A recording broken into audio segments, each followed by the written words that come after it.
Welcome everyone from the Norwegian Cancer Society's Science Center here in downtown Oslo, and to this third webinar on COVID-19 related research financed by the Norwegian Cancer Society, the Norwegian Research Council and the Trond Mohn Foundation. My name is Ingrid Stenstad-Valerås and I am the CEO at the Norwegian Cancer Society. I will chair this webinar together with Sveinung Hole from the Trond Mohn Foundation and Ole Johan Borge from the Research Council. Welcome. So the purpose of these webinars is to facilitate COVID-19 collaboration and to learn as much as possible during the ongoing pandemic and to make us better prepared, of course, for future crises.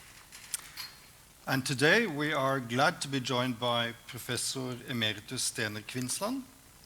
Stener is a specialist in oncology and he has been the CEO of Helse Bergen, Haukeland University Hospital, and chairman of the board of the Oslo University Hospital. Since April 2020, he led the Norwegian Coronavirus Commission, the first leg. Furthermore, Mr. Kvinnsland was the chairman of the Norwegian Cancer Society for 8 years, from 1992 to 2000, and then he took over as General Secretary of the Union for International Cancer Control, UICC. In 2013, Stener was awarded the Norwegian Health Leader Prize, and his impressive merits led him to being awarded the Order of St. Olav in 2017. Today, Stener is chair of the board of Trond Mohn Foundation and board member of Aalborg University, as well as board member of Faculty of Health Sciences at the Arctic University of Norway, University of Tromsø. We have invited 8 scientists here today. We want them, and we have asked them to present their research. Information about the speakers can be found on the webinar platform. The entire webinar, of course, will be recorded and made available on the website. After the 3 plenary sessions, there will be parallel sessions where you can learn more about the projects and talk directly to the speakers. If you have questions during this session, please use the chat and we will do our best to forward them to the speakers. We also encourage you all to use the tools available on the platform by, for example, contacting people you would like to meet afterwards. A question to you, Stener.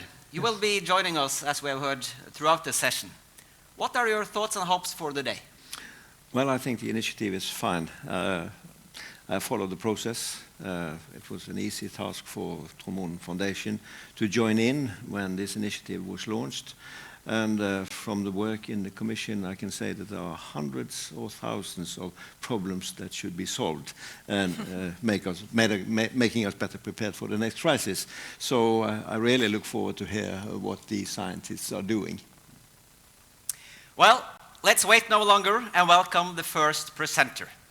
Inger Beate Håvi is Chief Research Economist at the Institute of Transport Economics, TØI as we know it. You have been analyzing the transport sector and how it was affected by the pandemic. With the ongoing transport crisis in the UK, we are looking very much forward to your talk. The stage is yours. Yes.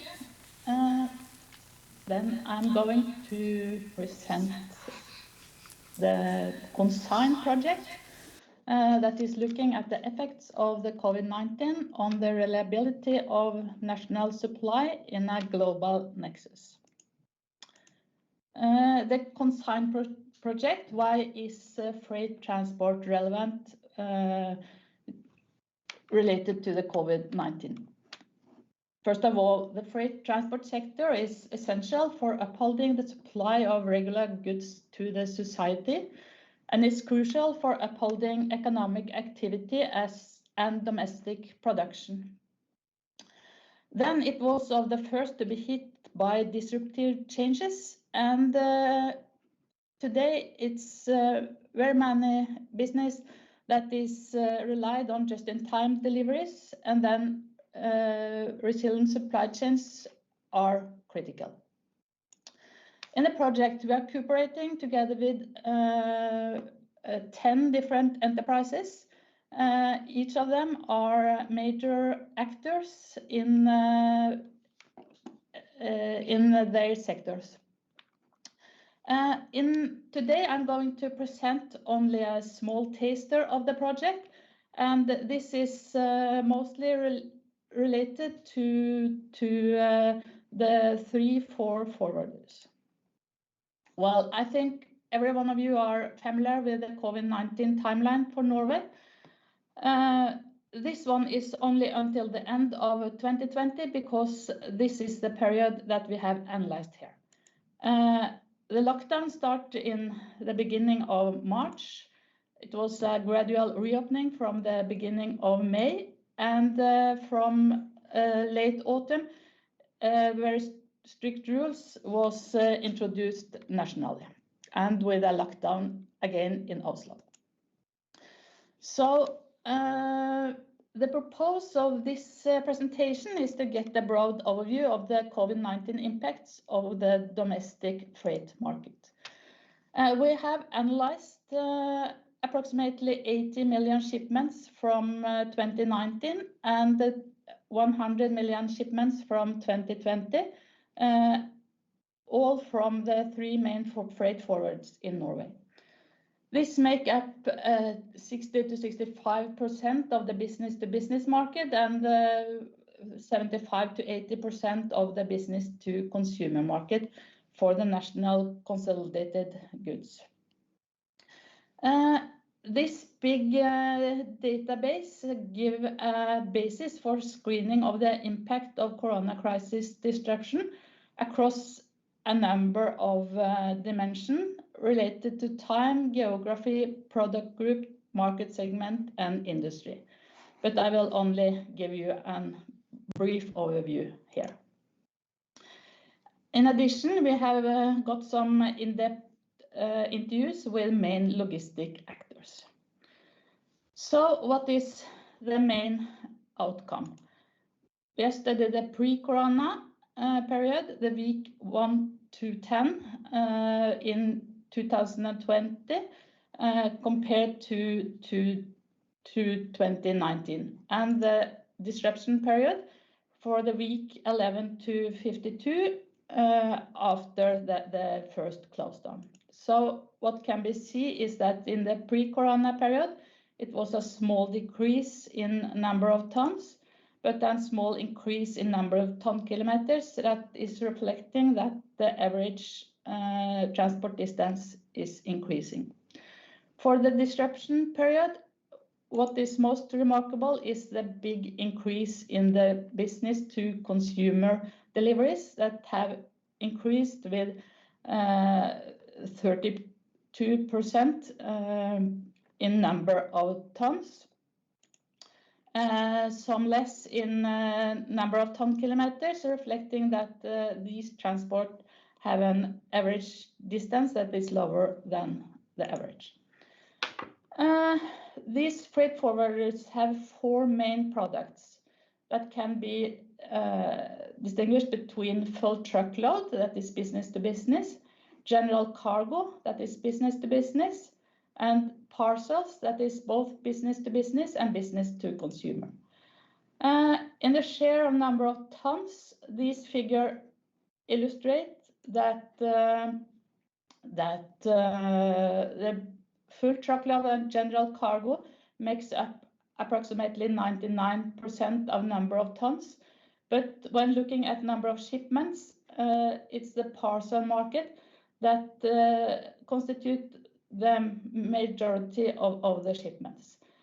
And I will, on the next slide, therefore focus on the parcel market, because there is where we found the biggest changes. If you look at the timeline, this is the week number during the year, and for parcel deliveries, business to business and business to consumer. This one is in ton, and if we start looking from the first lockdown, you can see that there was an immediate decrease in the number of tons compared to 2019. But from the summer, it has gone back to the 2019 level and even increased during the autumn.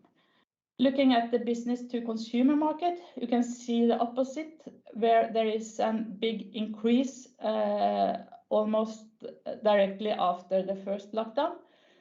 Then it was a bit reduced compared to 2019, and from the second lockdown, and most of all related to the Christmas shopping, there was a very big increase, reflecting that there has been a big challenge related to the sorting and the last mile distribution. Well, looking at number of shipments, we see much of the same pattern, but in particular for the business to consumer market, there has been an even higher increase, reflecting that the average shipment size has been lower than the average.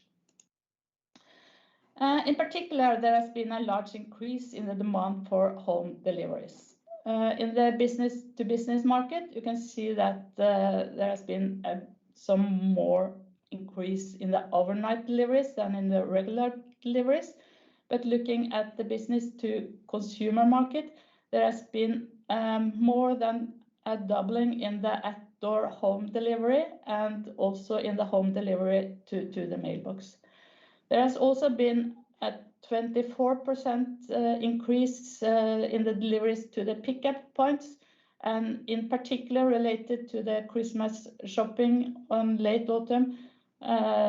This has given some constraints to the capacity in the shops.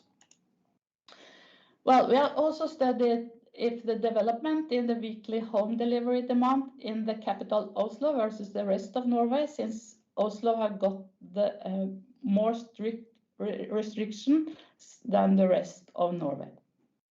And what can be seen here is that the demand for home deliveries have actually increased more for Oslo than the average for Norway, and mostly after the second lockdown and the Christmas shopping. The data gives us also the opportunity to study which of the industries that is most and least affected. And what can be seen is that the manufacturing industry have got a decrease both in number of tons and number of shipments. And this is also the same for the wholesale trade. On the other side, both retail trade and e-commerce have got the highest increase. And what is also a challenge when analyzing this data is that the transporting and storage industry have also got a quite high increase. This figure is showing much of the same, but in tons. And what can be seen there is that it's the wholesale trade industry that have got the biggest reduction in the number of tons. So some preliminary conclusions. At an aggregated level, there has been only minor changes in the transport demand, both in tons and ton kilometers. This is also confirmed by national statistics. And why are we not using national statistics? Well, it's because this have not the time density that we have in our data, and neither they have the density for the different industries.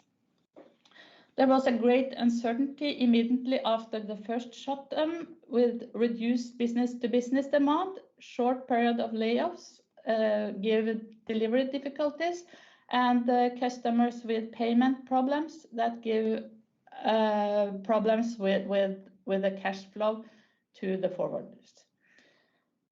Business to business is back to 2019 level around summer 2020. Immediately after the shutdown, there was a growth in the business to consumer deliveries, where there have been a large growth in the demand, in particular for home deliveries. The growth intensified with new waves of infection, and in particular in the capital, Oslo. This is most likely a higher increase in kilometers than in ton kilometers. However, we have not analyzed this here, but the increase in the parcels give an increase in the last mile with small vehicles, in particular with the vans. Well, we have 3 different papers in progress. 2 papers that was presented at the European Transport Conference a few weeks ago. The first one is the paper that is documenting this presentation. The second is a paper that about the impacts of the corona crisis on the transport utilization in Norway. We are also working with a paper that should be delivered to Journal of Physical Distribution and Logistics called Learning from the COVID-19 Cases in Managing Supply Chain Disruptions and Ensuring Resilience, which have the time limit tomorrow afternoon. So here we will have a paper that is a case study on the consequences of the corona crisis for the resilience, reliability, and security of supply. So thank you for your attention.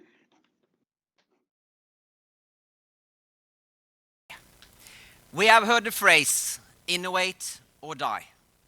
The next presenter is Marco Capasso, Senior Researcher at the Nordic Institute for Studies in Innovation, Research and Education, better known, at least in Norway, as NIFU. Marco is studying whether there are differences between the most and the least innovative companies in the way they handle the pandemic. Marco, the stage is yours. Thank you again for the invitation, and good morning to everybody. I can immediately go to show my the slides of my short presentation about our project Relink, the role of research, skilled labor, and innovation in the corona crisis. The project stems from a collaboration of NIFU, the institute where I work, together with Statistics Norway, that is our research partner during the project, and with Innovation Norway and Abelia, that are user partners in our project. On the right side of this slide, you can see the names of all the people that are mainly involved in this project from all the 4 organizations that you can see on the left. Our primary objective is understanding the role of firm-level innovation in promoting economic resilience to pandemic crisis. So, coming from the question or statement, innovate or die, we can say that there is a bulk of literature, and especially from evolutionary economics, from innovation studies, that says if you are an innovative firm, even before the crisis, you are likely to become more resilient to the crisis itself when the crisis comes. But we put an additional assumption here, so we put a little twist to this story when we say that there are different ways of being innovative. So that we don't have simply a dichotomy, being innovative or not being innovative. But we can say that every firm has its own way to become innovative, to evolve following changing in the context. Before I go a bit deeper in this innovation definition, I would like to show some numbers from work done by our colleagues at Statistics Norway, Marina Ribalka, Erik Fjarli, Håkon Skullerud, that have checked how the contribution to employment in Norway from young firms between 2 and 5 years of age, has changed over time in relation to the contribution to employment that comes instead from more mature firms. And we can look here in the figure at this ratio and its evolution during the last 15 years. So we cover also the years 2008 and 2014. They represent two important crises, previous crises, the financial crisis of 2008, the oil price crisis, particularly important in Norway, of 2014-15. What we can see here is that the contribution to employment generally has become relatively lower from young firms over time. But in correspondence of the two crises, the two previous crises of the last 15 years, these lines have become first a bit flatter and then slightly positive sloped, which means that the relative importance of young firms in contributing to employment in Norway looks to become higher immediately after the crisis. What does it mean also in terms of innovation here? I go here to another strand of research within our project that looks at data from the innovation survey of 2018. That means from a survey conducted among Norwegian firms before the pandemic to check what is the relation to innovation. So what is their output of their innovation? Have they been innovative? How have they been innovative? How was their collaboration process? What were their investments and so on? And from data of this survey, through a factor analysis, we identify 11 typical or stereotypical, if you like, patterns to innovation, 11 ways that each firm in Norway follows in different proportion to achieve innovation. Some of these patterns, these approaches to innovation, look to correspond more with the resilience during the crisis. So we pair these results, this data, with data about the use of the compensation scheme from the authorities in 2020. Which approaches to innovation look to be used more by firms that have used the innovation scheme, firms that have had a high turnover loss? Here we can see strategical adapters, so firms that were, in our definition, concentrated on a particular market segment and were possibly caught off guard by the crisis, may have needed to use the compensation scheme. Also, radical innovators, firms that were good in doing breakthrough innovations, but also facing high risks, have had some problems during the crisis, typically. Instead, firms that were what we call active R&D doers, firms with formal R&D projects and stable collaborations and use of public funds looked to be more resilient during the crisis. Same goes also for innovation suppliers, firms that have innovation but also buy and sell innovation, use intellectual property rights in order to spread their innovation throughout the economy. Also, these firms had less turnover loss typically. I cannot go to the details now because there would be much more to say about these 11 patterns to innovation and how they connect with the resilience to crisis. Because I want to talk about also the next steps that we have during the second half of the project, during this second year that is starting now of the project. First of all, we will have new data from the Innovation Survey 2020. So we will be able to check whether firms have hopped during the pandemic from one approach to innovation to another approach to innovation. Here I will be helped mainly by our colleague Espen Solberg at NIFU. Our colleague Erik Iversen instead will focus more on trademark filings, which are type of intellectual property rights that move fast when the economy evolves. Our colleagues at Statistics Norway, Erik Fjarli and his research group, will go deeper into the business dynamics, especially in connection with some other firm characteristics, size, industry. Major findings will be discussed with our user partners and selected companies that could tell us how we could interpret our results maybe in a different way. Here our colleagues Elin Mathisen from Abelia and Knut Senneset from Innovation Norway will help us also to understand how we can elaborate new policies based on these results. And finally, my colleague Ture Salven from NIFU will be mainly busy with moving from job dynamics to labor flow dynamics. So tracking how employees have moved from one firm to another firm, from one industry to another industry during the pandemic crisis. So whether also new combinations of skills have emerged following the pandemic. I stop here from now because I think I'm going towards the end of the presentation. So I can stop sharing my screen. Thank you very much, Marco Capasso. The next project is focusing on how we as consumers react on situations with distress, like the pandemic. They have looked at the consumption of meat, and in particular the difference between fresh and frozen meat during the pandemic. The project will be presented by two researchers. Margarete Aanensen is a senior researcher at the Center for Applied Research at the Norwegian School of Economics, and Alexander Jukabaneks, who is an associate professor at the Western Norway University of Applied Science. The stage is yours. Thank you.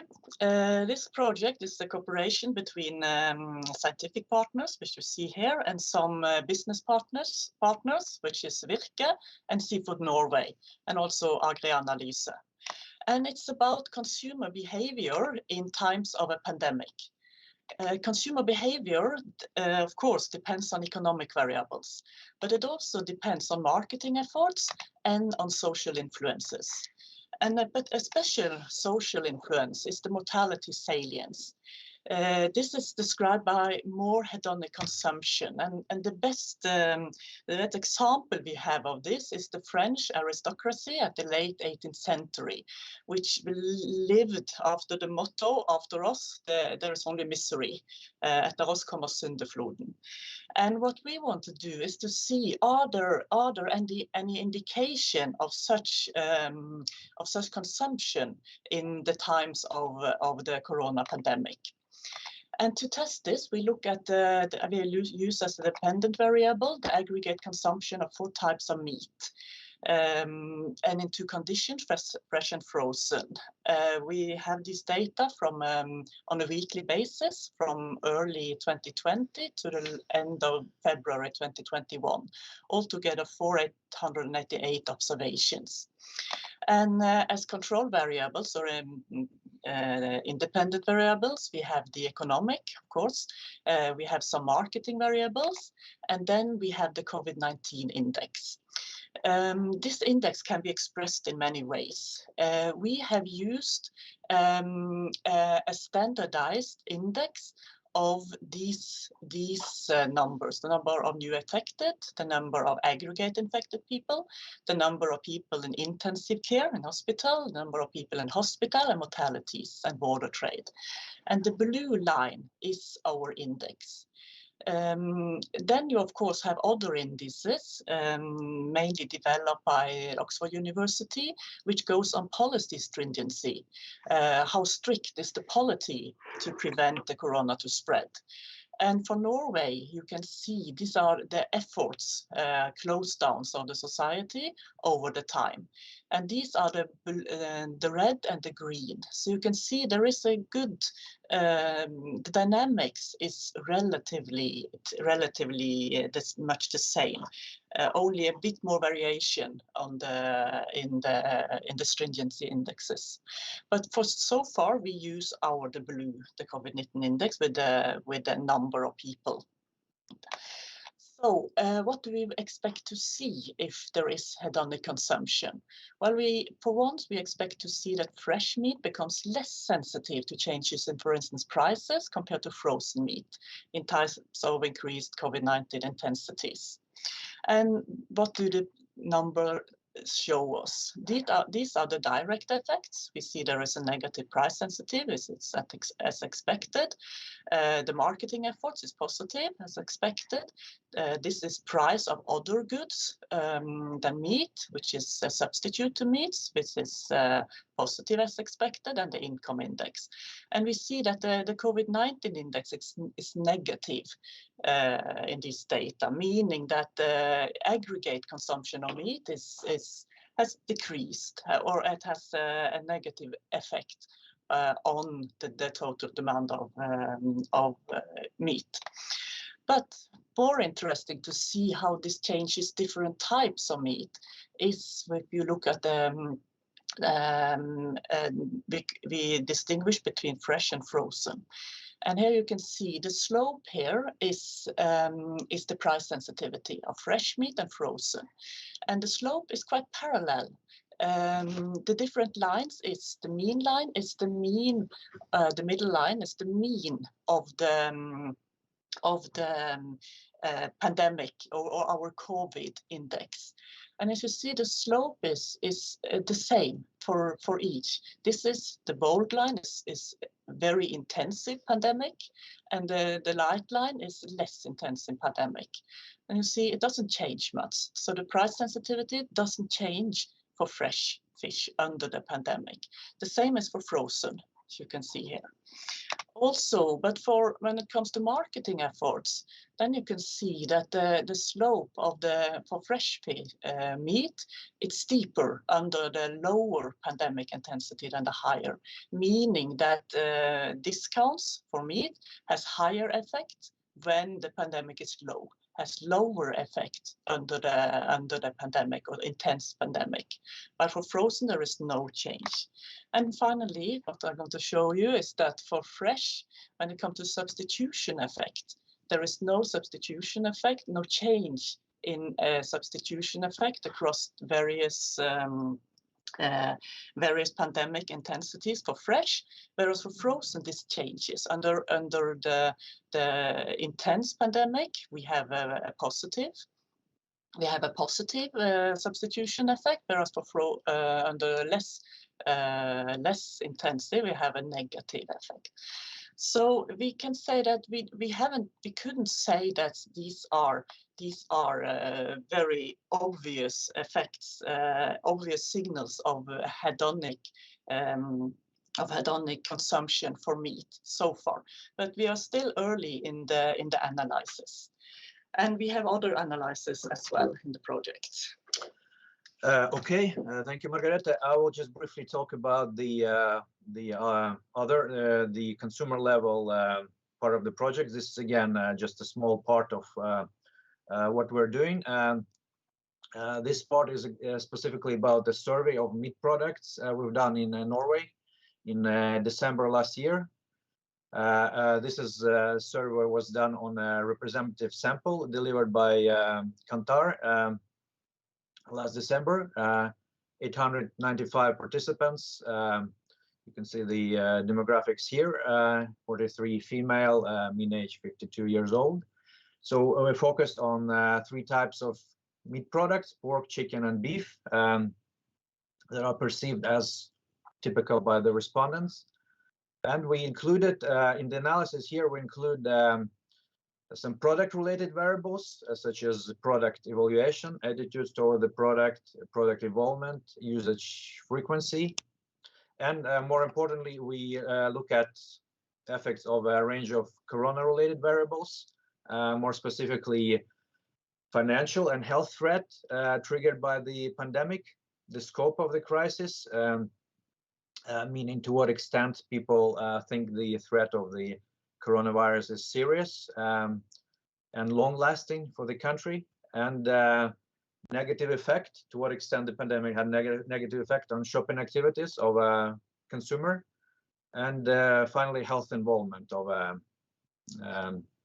the specific consumer.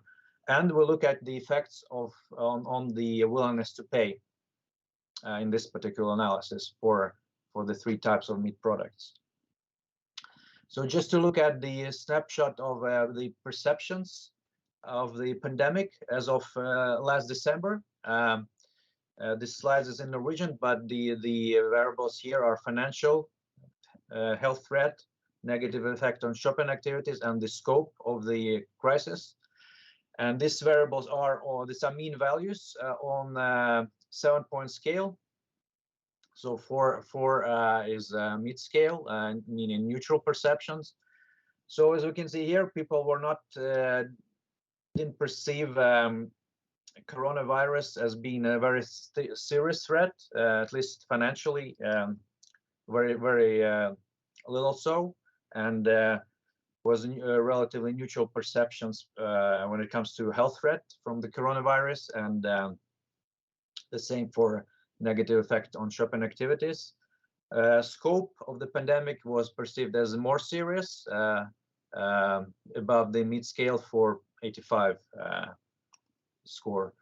So just to look briefly at the effects on the three types of meat, I will just focus on the effects of the corona-related variables. What we see here is that, well, the first result is a bit surprising. We saw a positive effect of the financial threat on the willingness to pay for pork, but this result is only marginally significant. What we find is that health threat has a negative effect on willingness to pay for pork, and the negative effect on shopping activities had also a negative effect on willingness to pay. When it comes to chicken, we see that actually the corona crisis had a very limited impact on willingness to pay. We see only health threat, negative effect on health threat, but the effect is marginally significant. Whereas for beef, Alexander, could you please try to come to a conclusion or to finish up Yes. your presentation? The time is running up. yes, sorry about that. So I will just jump to the conclusions. So what we can sum up with the following conclusions: that basically control for the product-specific variables, corona crisis does have negative effect on willingness to pay, but it varies across the product types. We see very limited effect on willingness to pay for chicken, but for beef, the effect is quite strong. But it depends also what kind of threat we're talking about. We see particularly consistent effects of health threat or willingness to pay, and much less so of the negative effects of other types, such as a scope or negative effect on shopping activities. So what negative effects are relatively weak, and this can be possibly to quite a relatively low threat from the coronavirus as of December 2020. Yes, so that just briefly about the... Thank you very much. Stener, you have been sitting here quietly and listening to the three presentations. What are your immediate comments? No, I think they are addressing important aspects, given the situation that the country is so you say, very negatively hit by a pandemic as we have been. And they analyze different aspects of daily life in a society in a very relevant way. I could have a general question first to all of them and say, what would be, I mean, it is a sort of a crisis resilience approach, how to be better prepared. And I think that goes for all three, although, say, the implementation of these results will obviously be of different values for different sort of respondents. But what would be your description of the consequences of your findings? So if any one of you feel that you would like to answer, Stener, you could just please go on. I believe. If I just could add to start it, is that the crisis resilience in industry, I think, was a highly sort of relevant problem. Perhaps he could start. Maybe we could start with you, Inge Beate Håvi. If you have comments to the question from Stener, and also it's a question from the chat. directly towards TØI. Have you also studied international cross-border transportation? So, Inger Beate Håvi, please. Yes. Of course, the pandemic or the firms was unprepared for the pandemic. They have continuous plans, but none of them was very detailed for a pandemic. So they have to learn quite fast, and they have to take decisions based on a very thin material. If we have studies also international transports, into some degree we have, yes, but we have focused mostly on the domestic market. But for the international market, we have done some interviews and case studies because the statistics that is available for us there is the foreign trade statistics from Statistic Norway. That is not very detailed when it comes to the timeline, and on the aggregated level, it shows very small changes. But the main challenges have, of course, been to the container ship market, to the air cargo market, and that both have had both capacity problems, of course, in particular for the freight or the air freight market, where when the passenger flights stopped to go, then they missed some of the capacity on the relations where there is smaller volumes. But also for the container ship market, it has been, I think I can talk a lot of this, but the main effect is that goods to Norway was delayed, and that some of the low-valued goods did not come to Norway because it was too expensive.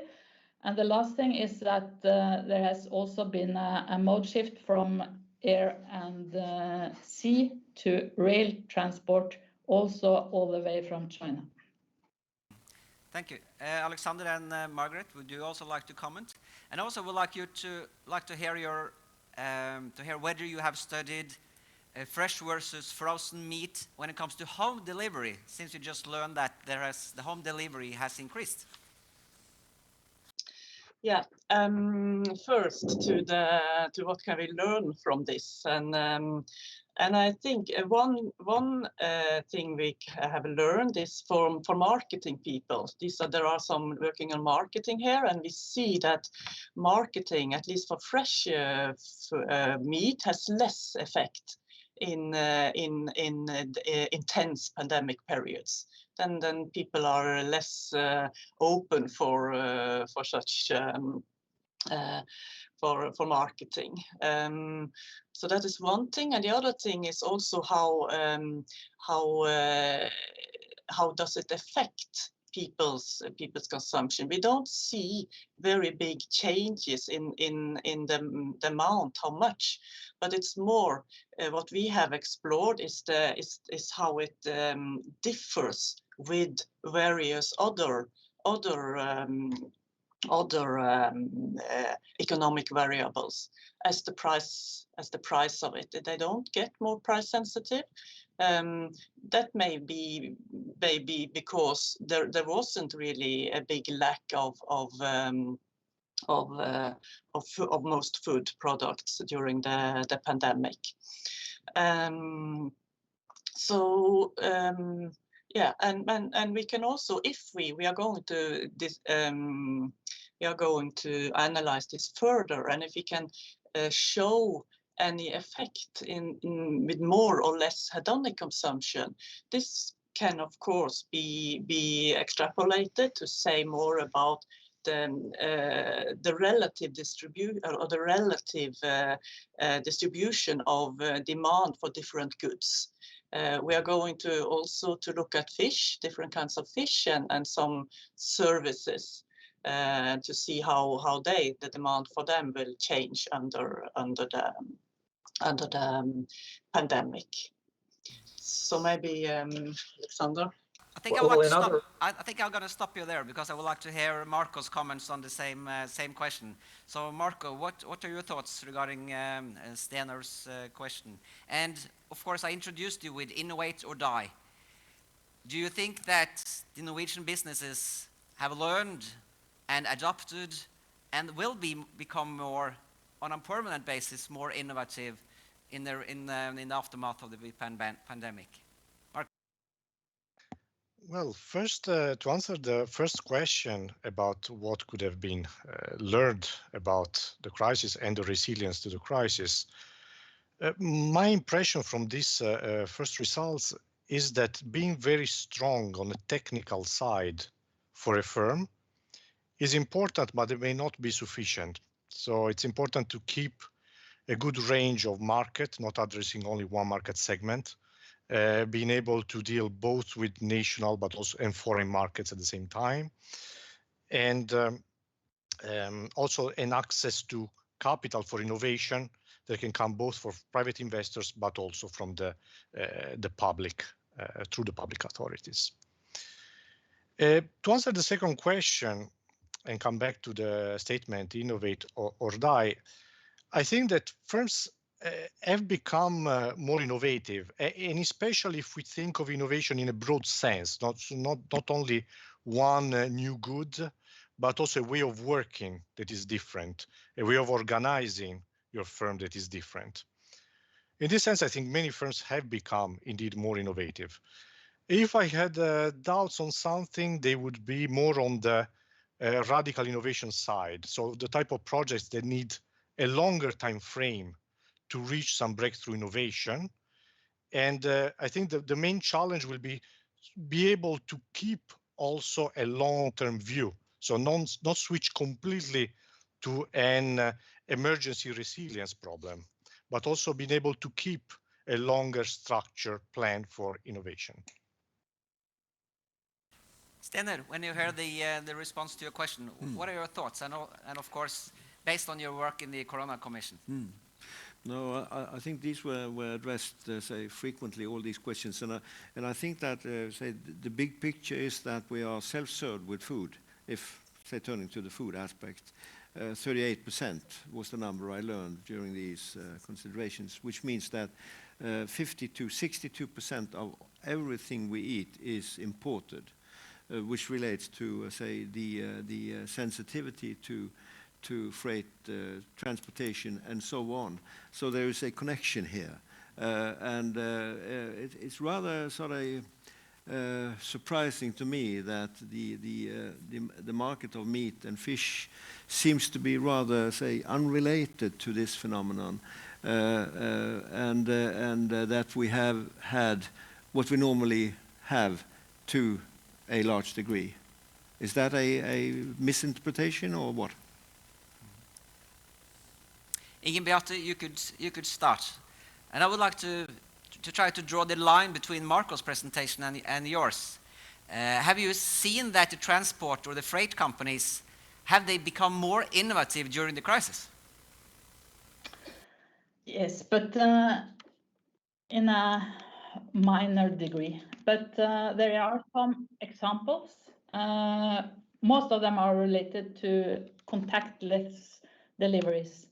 So the pandemic have enforced the phasing in of the packing boxes from different operators, but also an unlocking app for the freight forwarders to get access to doormat, and also signing via mobile phone and electric consignment note. You should maybe think that when it comes to the electric consignment note, these are used by everyone, but for particular valuable shipment, it has been most common to use paper. So we are cooperating together with Movi that give example that it took some time before in the pandemic before they changed to electronic consignment note. Maybe just one comment more, and that is related to the fresh seafood. Since we are cooperating together with Movi, one problem, of course, for these producers is that the Horeca market or hotel, restaurant, catering market was closed. So they had to transfer their products from the business market to the retail and consumer markets. And this gave a reduction also in the cash flow because the products in the business market is more valuable than in the consumer market. Thank you. We have a question from the audience in the chat. I think I'm going to ask the question to you, Stener. The question relates to whether there has been increased collaboration between the public and the private sector during the pandemic. And I'm going to ask the audience, of course, the same question afterwards, also the researchers. I wouldn't be able to address that question or answer that question precisely, but I think that mainly, yes, there has been new ways of interactions, and there has been an enormous adjustment and flexibility attitude during at least the first half year. Absolutely incredible in all aspects of science. So I think that has helped a lot, that there are such so as we say, we were badly prepared, but we were well situated in order to sort of address the situation as we had as a rich and a trustful country. So that is my main answer today. Specifically, whether there has been better communication, I don't know, but I think that the flexibility attitude is a very sort of strong impression. Margaret, Alexander, you have comments regarding the two topics here? Back to what Beate was talking about, this fresh fish and export, and one prediction for this mortality salience hypothesis is that people return to more familiar food and often food produced at home in their national countries. And we are testing this in the French market. We have a French partner there to see if they prefer, I mean, they are a big consumer of Norwegian salmon. And during the pandemic, we are testing that in a survey in France, whether they return to more domestic fish products on the cost of Norwegian salmon. We haven't finished those results yet, but they are to come.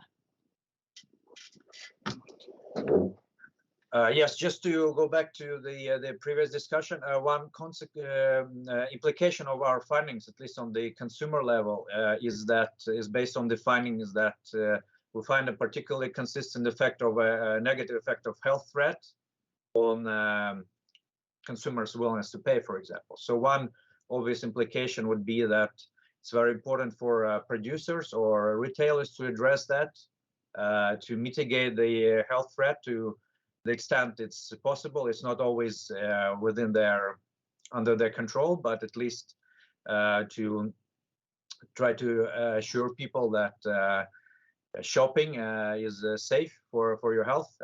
Buying this kind of food is safe. So that would have a positive effect based on our results so far.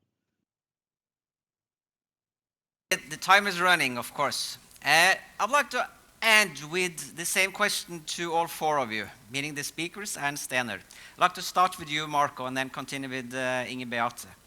The And the question is, the pandemic has indeed been very challenging to us all. And we have changed. Have we, during this extreme situation, learned and changed so much that we are in a better situation today than what we were before March of 2020? So a difficult question, but I need very short answers. So Marco first, and Inge Beate. Marco, please. I think that there has been signs of resilience in the economy that were surprising, also in a good sense, and that means that apart after the initial impact, there has been the time to adapt for people and for firms at a quite fast pace, and this gives us hope also for the resilience to future crises. As I was mentioning before, I think that this positive aspect should not lead to optimism overall, in the sense that should stop the process of innovation that goes on. Instead, it should show that innovation could be a way to increase resilience also to future crises. Are we in a better shape today than what we were in March 2020? I agree that is difficult to answer, but at least the firms are better prepared to take fast decisions based on more scarce information.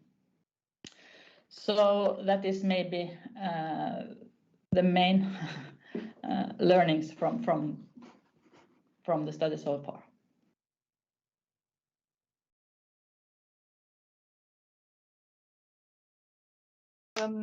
There were tendencies to hoarding at the beginning of the pandemic, that people were buying and afraid of the shops being empty. But very soon it showed that there was no reason for this. There was sufficient food in the shops most of the time. So if consumption stayed the same way under the pandemic, the consumption pattern stays the same way, it is probably not a problem for this time with getting what you need to eat. But if the consumption pattern changes, if there are signs of mortality salience effect, more hedonic consumption, then we don't know if we are able to fulfill all the demand. And that remains to show in our data, if we can show that there are more hedonic consumption. Yeah. Conclude this session before Sveinung takes us to the next parallel. Well, I think it is very important that we try to learn, and I think we have learned and will learn. The Commission gave 63 recommendations to the Norwegian government, and in a very broad spectrum of activities. And I think if those are sort of gone through, implemented, I think it will influence many things that we have discussed today. I think there is a limited time period, though. If this is not taken into consideration and built into new plans or improved plans and so within a 3 to 5 year period, I think we just forget, and then we are in the same situation. So I think we have a constricted period of time to try to be better prepared. Thank you. Sveinung. Thank you, Ole Johan. Then let's move on to session number 2, which consists of 2 innovation projects.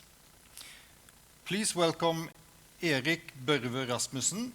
He is the leader of the academic unit at the Department of Social Work, Child Welfare and Social Policy at Oslo Metropolitan University. Erik is the PI of the innovation project Simple and Secure Communication Between Caregivers and Recipients. Please, Erik, the word is yours. Thank you very much. I hope I'm up and running now.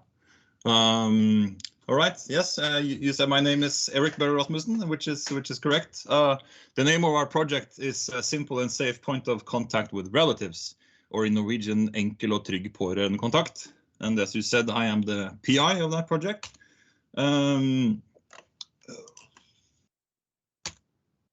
We are. And I will be telling you a bit about the project and mostly about the results. But you need to know some background before I tell you the results. So the project was initiated because a lot of people living in nursing homes were put under strict restrictions leading to very little visits and low degrees of social contact. So in other words, nursing home residents were socially isolated. And our motivation was to try and do something about that. The project is a collaboration between Oslo Nursing Home Agency, the private tech company No Isolation, and Oslo Metropolitan University with myself, and a wonderful PhD student called Serish Akhtar, who is doing her dissertation based on this project, and also Marit Haldar. And what we're doing in this project is that we are testing the social technology KOMP in 19 municipal nursing homes in Oslo, and I think that's about all of them. And we are trying to see if KOMP can facilitate simple and safe point of contact with relatives, and also to see if there are any other unanticipated positive or negative consequences of employing such a technology within the nursing home context. And also finally to see if there are any sort of correlations between the manner of implementation and the effects that we can observe. For this presentation, I will say most about the first two questions. But before I do that, of course, I need to tell you a bit about what KOMP is. So KOMP is the screen that you see on the image here. It is a big screen with good picture quality and a single button or knob. And the point of the screen is that it was designed for elderly users who struggle to use different digital technologies such as smartphones and tablets. The idea being that this screen would be so simple to use that anyone could use it. So the idea is that as long as you turn the screen on, family and friends can use their smartphones to send pictures, what they're doing, where they are, and so forth. They can send messages, and they can make video calls. And No Isolation designed and made this product in collaboration, I think, with the Norwegian Cancer Association. And the idea from the beginning was to reduce social isolation and loneliness among the elderly. So we're trying to see how well that fares in a nursing home context. So just briefly about our data, I won't go into all of this, but so we have mainly a survey where we ask about contact with relatives, loneliness, background data, mental health, family values, things like that. We measure at 3 different timelines. So baseline before they start using KOMP, and after 1 to 2 months, and then again after 6 months. And we ask staff and relatives in addition to the elderly users. And we also have a range of interviews with nursing home staff and also with relatives from a strategic sample of homes. And this gives us a range of information to use to answer our research questions. So just to give you a quick overview of the project, as I said, we're implementing 320 KOMP screens. We implemented in 3 different pools. So the first pool of nursing homes began using KOMP in September last year. The other pool began in December last year, and the third pool began in February this year. And as you can see there, we use the same structure for each pool. So in other words, we have the baseline before they started using KOMP, and we had the survey after 1 to 2 months, and another survey after 6 months. And again, as you can see, at each measurement point, we asked for the staff perspective, the user perspective, and the relative perspective.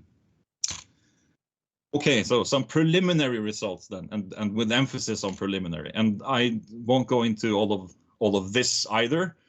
There's a lot of information there, but the main point is that the analyses so far aren't very fine-grained. We're at an early point, and the most important thing is that we have not been able to include the 6-month marker. So all we have now from the survey are from baseline, that is before they started using KOMP, and after 1 to 2 months.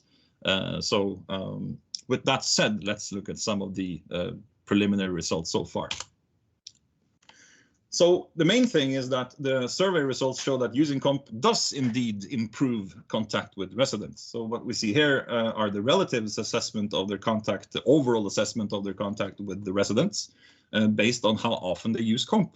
And what we see is that the more you use KOMP, the happier you were after the 1 to 2 months with the social contact with the resident. So just to explain, if at baseline you measured your contact at a 5, then after 1 to 2 months of daily usage, you would measure it at a 7.5, which is quite a strong effect in statistical terms.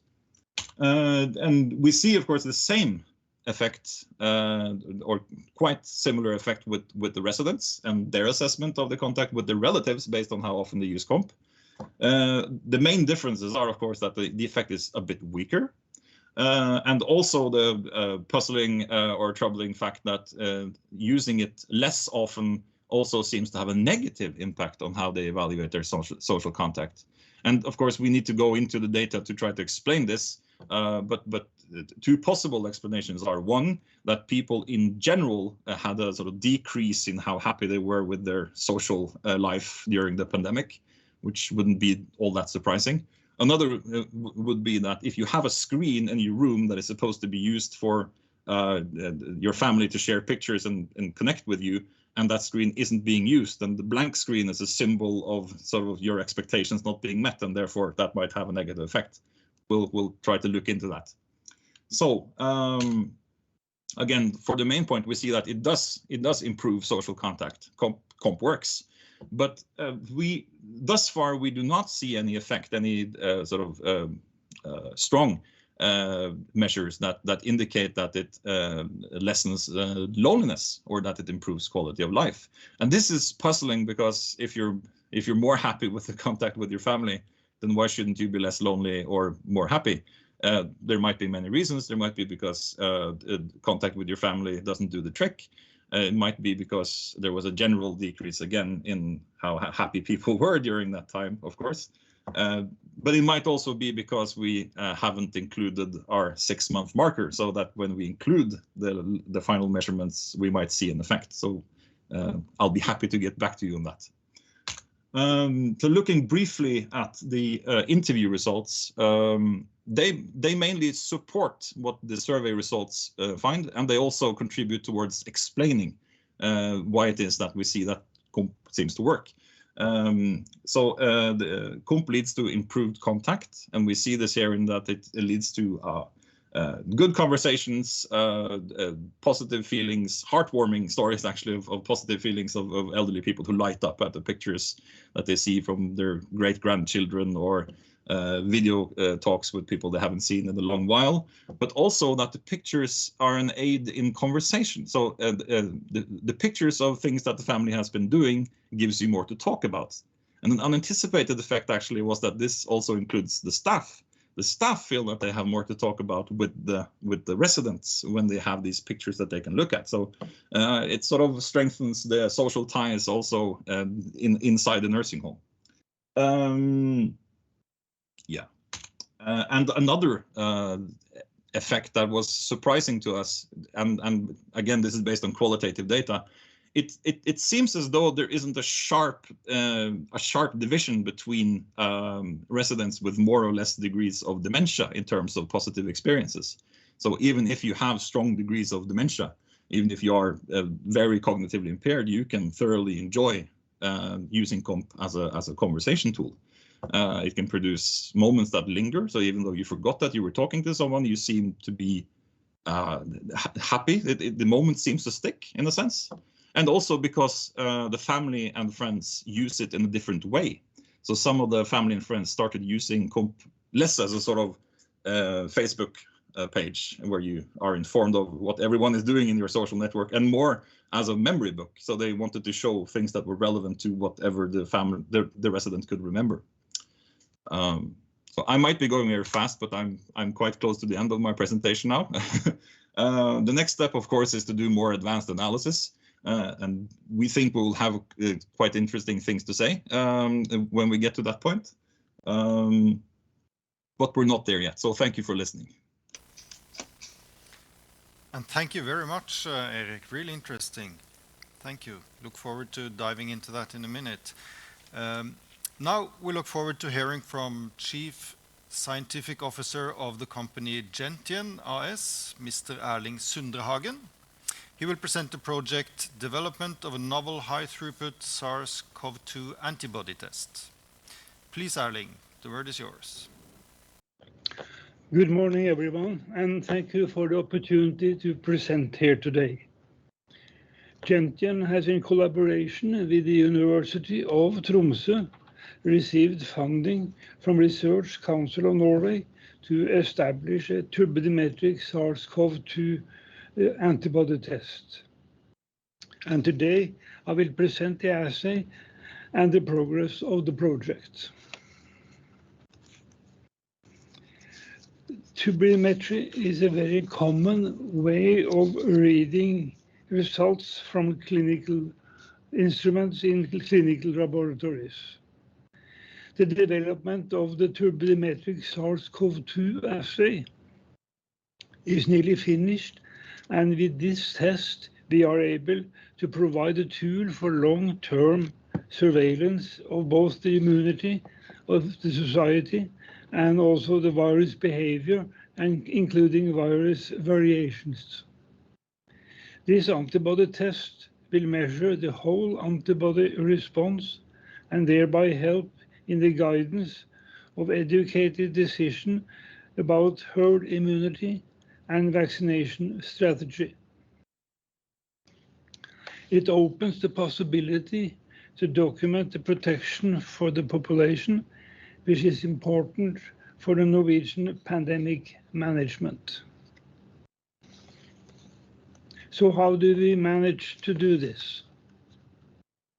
This assay will provide a quantitative detection of the total antibody response targeting the S1 subunit of the spike protein. It is this that enables us to identify patients with an adaptive immune response by targeting the S1 unit. We will cover both vaccination and natural infections. This SARS-CoV-2 total antibody test is a turbidimetric assay, and it can run on all major clinical analyzers. These clinical analyzers are already installed with a large footprint worldwide. It is already 100 instruments in Norway today and several hundred thousands outside Norway. This means that there is no extra infrastructure needed. This will be a standard blood test, easily integrated into standard blood protocols, starting with the blood sampling at the doctor's office to report the test results from centralized laboratories. The assay itself is easily set up on the available clinical chemistry analyzers, and with the fast and high throughput, the test will take only 10 minutes to run. With the available infrastructure and the seamless integration into existing workflow, the test will also be very cost efficient. In addition, preliminary results already show that reliable results with high sensitivity and specificity of 98%. Since the test measures the total antibody levels, it will capture the whole immune response, including IgG, IgM, and IgA. As discussed earlier, as the test is targeting the S1 subunit, the assay will cover multiple virus variants. Importantly, the test is fully aligned with the new WHO international standard, so quantitative results can be compared across laboratories and other standardized assays.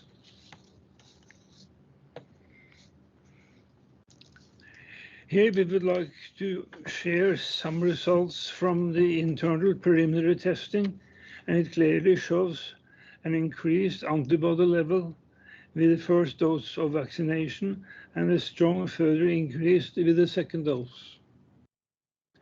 With these encouraging results, we have now a tool to give accurate and important input for future pandemic management in societies. Thank you. Very much, Erling. And now let's talk a bit about this. Let's start with COMP and noise isolation. Stener, I would like to ask you first. Nursing homes were really at the front line during the pandemic, and as such, a special concern for the Commission. Do you have any immediate thoughts on the importance of a solution like COMP and documenting it during a pandemic progress like this?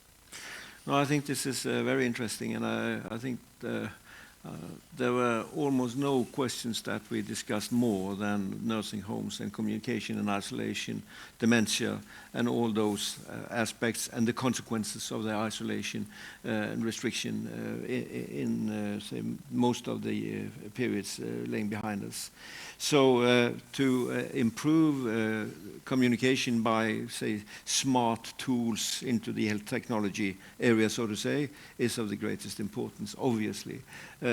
And I think that you see here, when I haven't sort of had yet opportunity to digest this to you presenter, but I would say that there are absolutely two aspects, and that is the security related to the communication between the client and the personnel, the attendants. But the other and complicated, say, interaction is between the patient, the client, and relatives.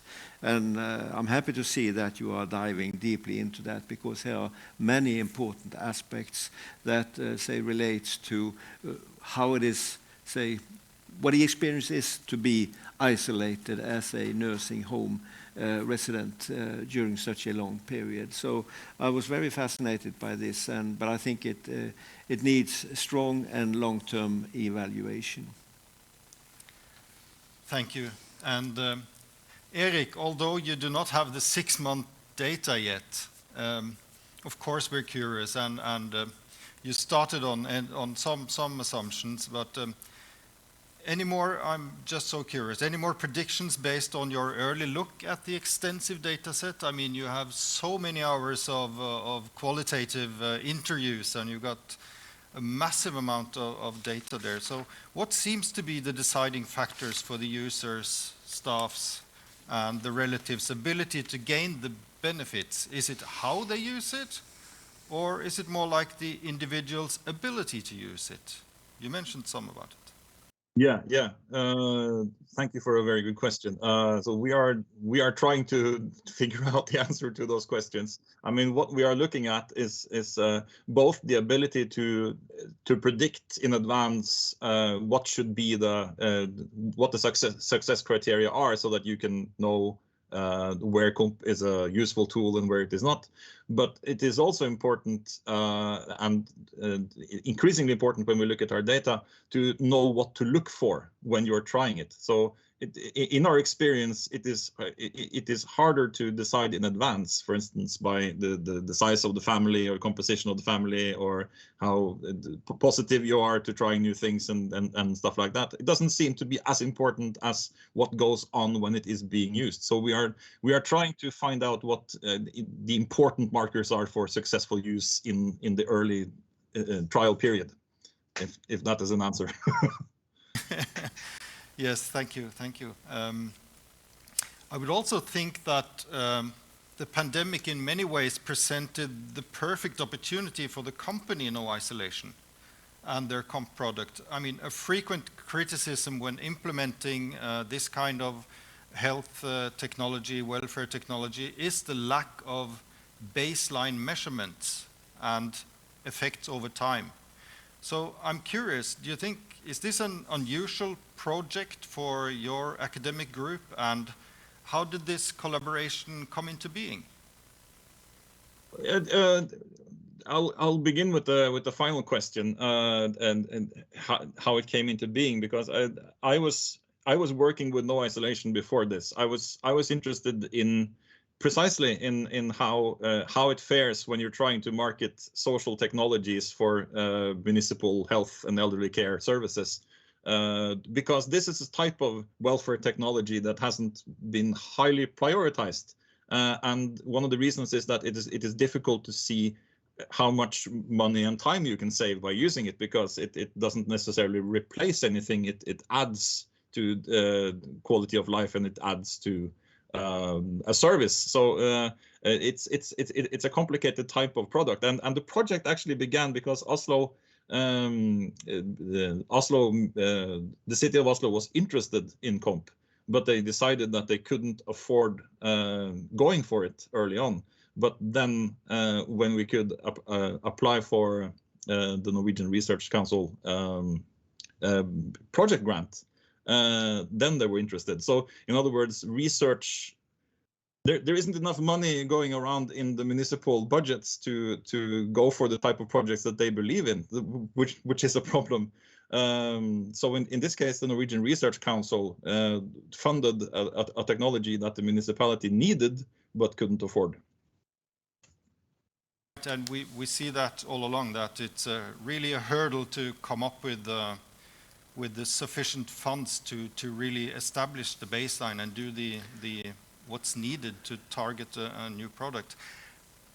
My next question is to both Stene and yourself. I mean, Stene, you've got a very rich background also within healthcare and from hospitals. And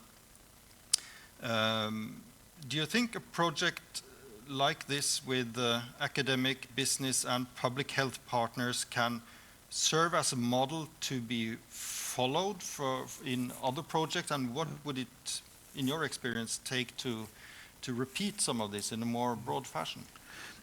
Absolutely, I think that this cooperation is absolutely needed, because you need a technical partner, an industry partner, in order to develop a health technology product that is, say, useful or relevant in the situation. I think the starting point is, what is the need? And I think the need here is obvious, that there has to be a replacement of normal communication that is taken away during such a situation. And how do you do that? That is the starting point. And as I say, there are lots of types of relations that have to be sorted out in order to make a product that is useful and used in the right way. And that is the task of this project. But I think that the three partners obviously is the right thing to have. And Erik, if you could add in addition, which challenges did you face in a project like this? Well, we faced a tremendous challenge of implementing on a large scale in a municipality under extreme strain. So this is an extreme sport. I mean, doing a project during the pandemic, but it was because of the pandemic that we got to do it. So, but I guess the surprising thing was that one of the important things that we learned here was that when people are motivated, a lot of the well-known problems of implementation run smoother.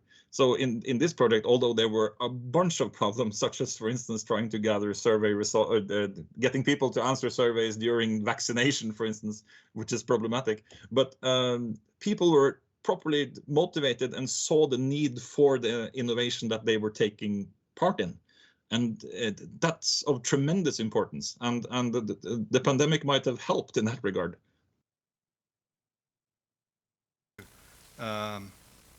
We have a question here from, which is very specific, from the viewers. Where in Norway is this tested? It is being tested in Oslo, so in municipal nursing homes in Oslo. 320 units being tested in 19 municipal nursing homes, so all over Oslo. That is, and yeah, sorry. Oh, that is massive. That is massive. Yeah, thank you. My last questions, any thought on the uniqueness of this? Any benefits derived from the use of COMP that would be hard to get in any other way? How do you view from more the corporate perspective, the potential for this product? How unique is it? It is unique in the sense that there aren't very many communication technologies that are designed specifically for elderly users who struggle using other types of products. So I mean, there is definitely a use for this type of technology for all of those people who can't use a smartphone or whose fingers can't operate a touchscreen. One of the things that we think will be interesting to look at, also from a research perspective, is how the field might change in terms of people wanting to bet on social technology, because a large-scale project such as this might go some way towards showing that there might be time and that the effects are worth going for. Yeah, and in the larger scale, that might be a good thing to open up the eyes of the market. Thank you very much, Erik. Now let's turn to Gentian and the SARS-CoV-2 total antibody assay. Erling, a question for you. This is a collaboration between the now listed company Gentian and the University of Tromsø, resulting in an industrialized product soon to be launched. Which means that the project consists of both research and development. Could you briefly describe the research part of the project and to what degree it has pushed the limits of previous knowledge? How innovative in it is a way? Which challenges have you overcome? This is in many ways a classical epidemic project. We have had such development of reagents for nearly 100 years. This is a new challenge because this was a new virus, a new opportunity to develop our technology for us into new markets and for the patients to get advanced help to determine the antibody level also for a new virus. I'm not sure if I answer your question now, but that is the background for the development of the project. I was a bit curious about the research specific part of the project conducted at the University of Tromsø, that part of it. The people in Tromsø have been working quite a lot with mapping out epidemics and pandemics, especially in Western Africa. And we have had a long tradition for universities in Norway developing research regions to find out how epidemics develop and spread.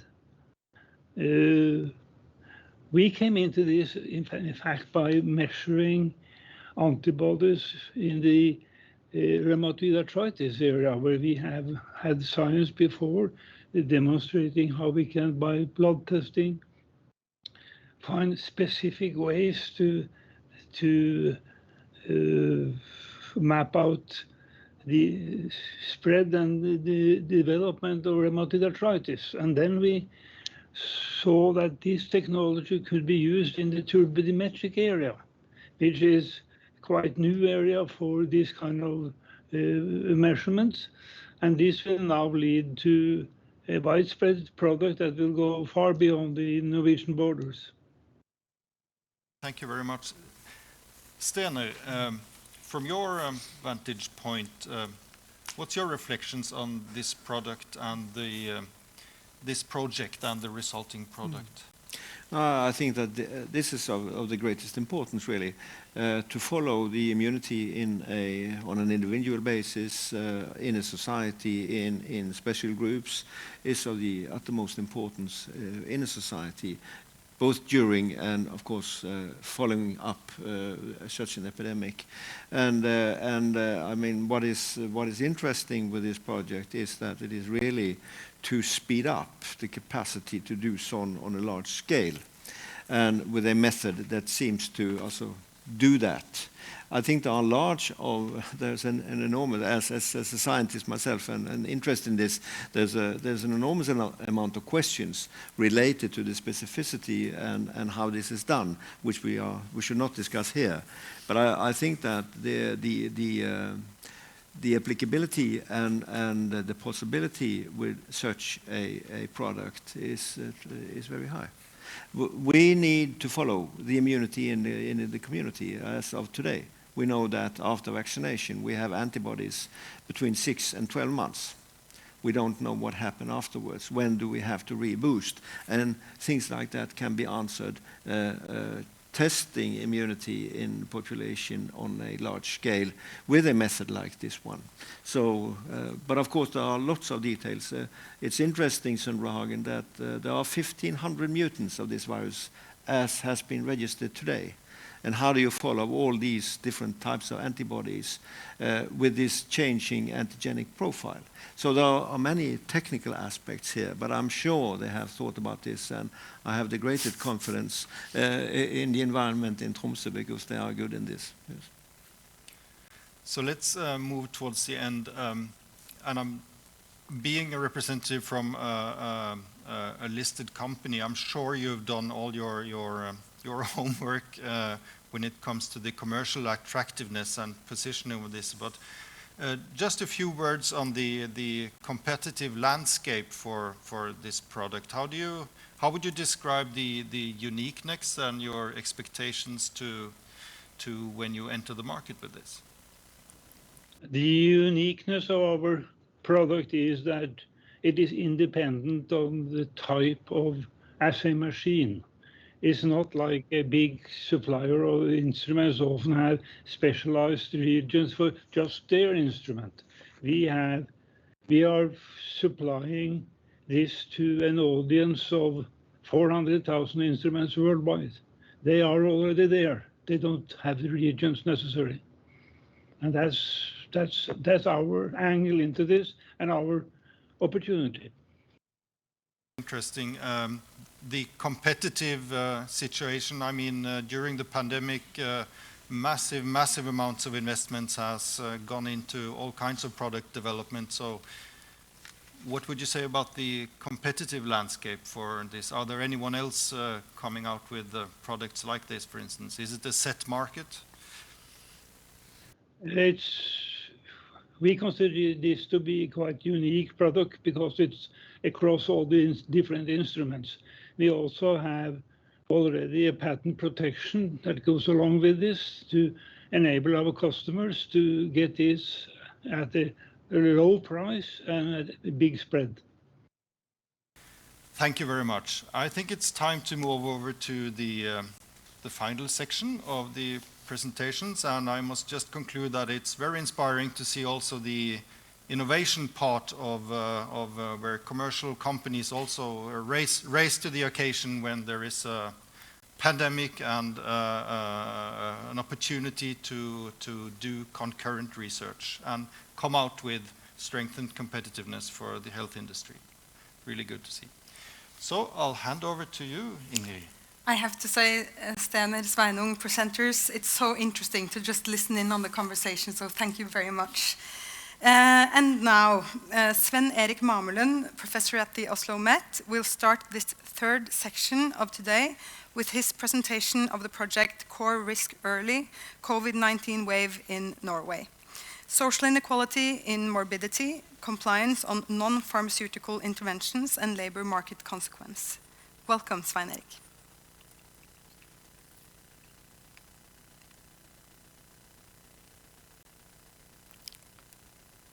Sven Erik, are you there?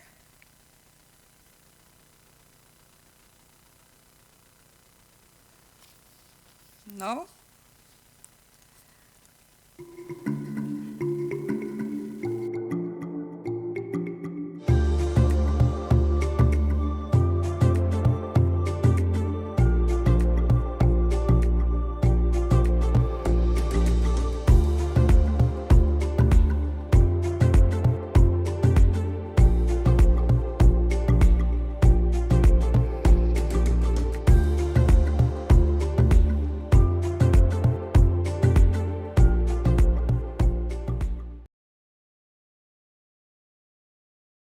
Okay, so we are not getting in touch with Sven Erik. We will try to come back to him later on, if possible.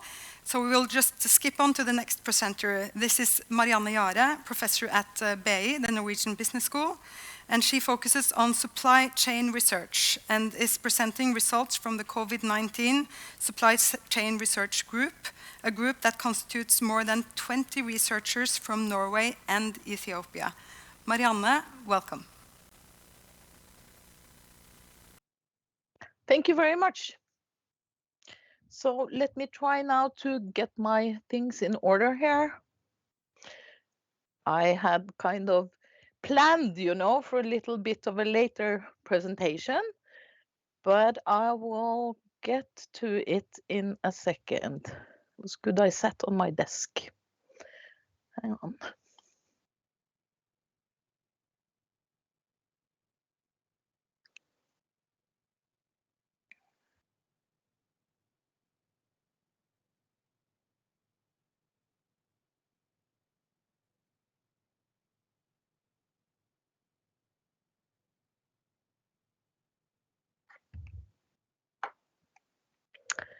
Okay, let's try now to get this in order.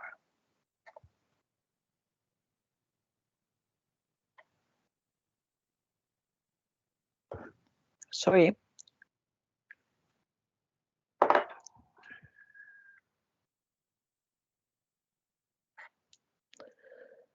Hang on.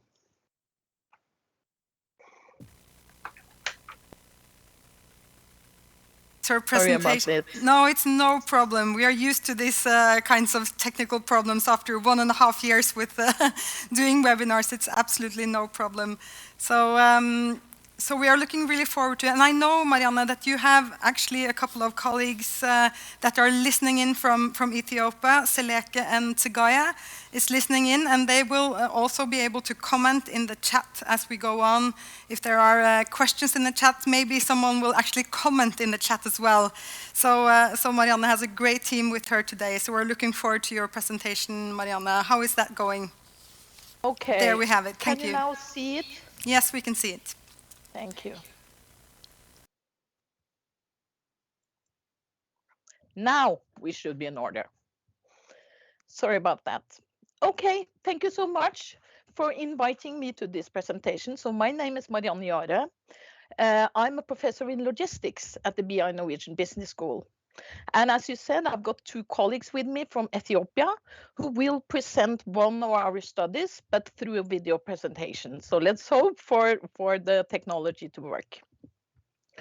I think maybe this presentation will give a somewhat different perspective and context compared to some of the previous presentations, both with regards to the country, of course, and also with regards to some of the challenges. So we are looking forward to be able to present this.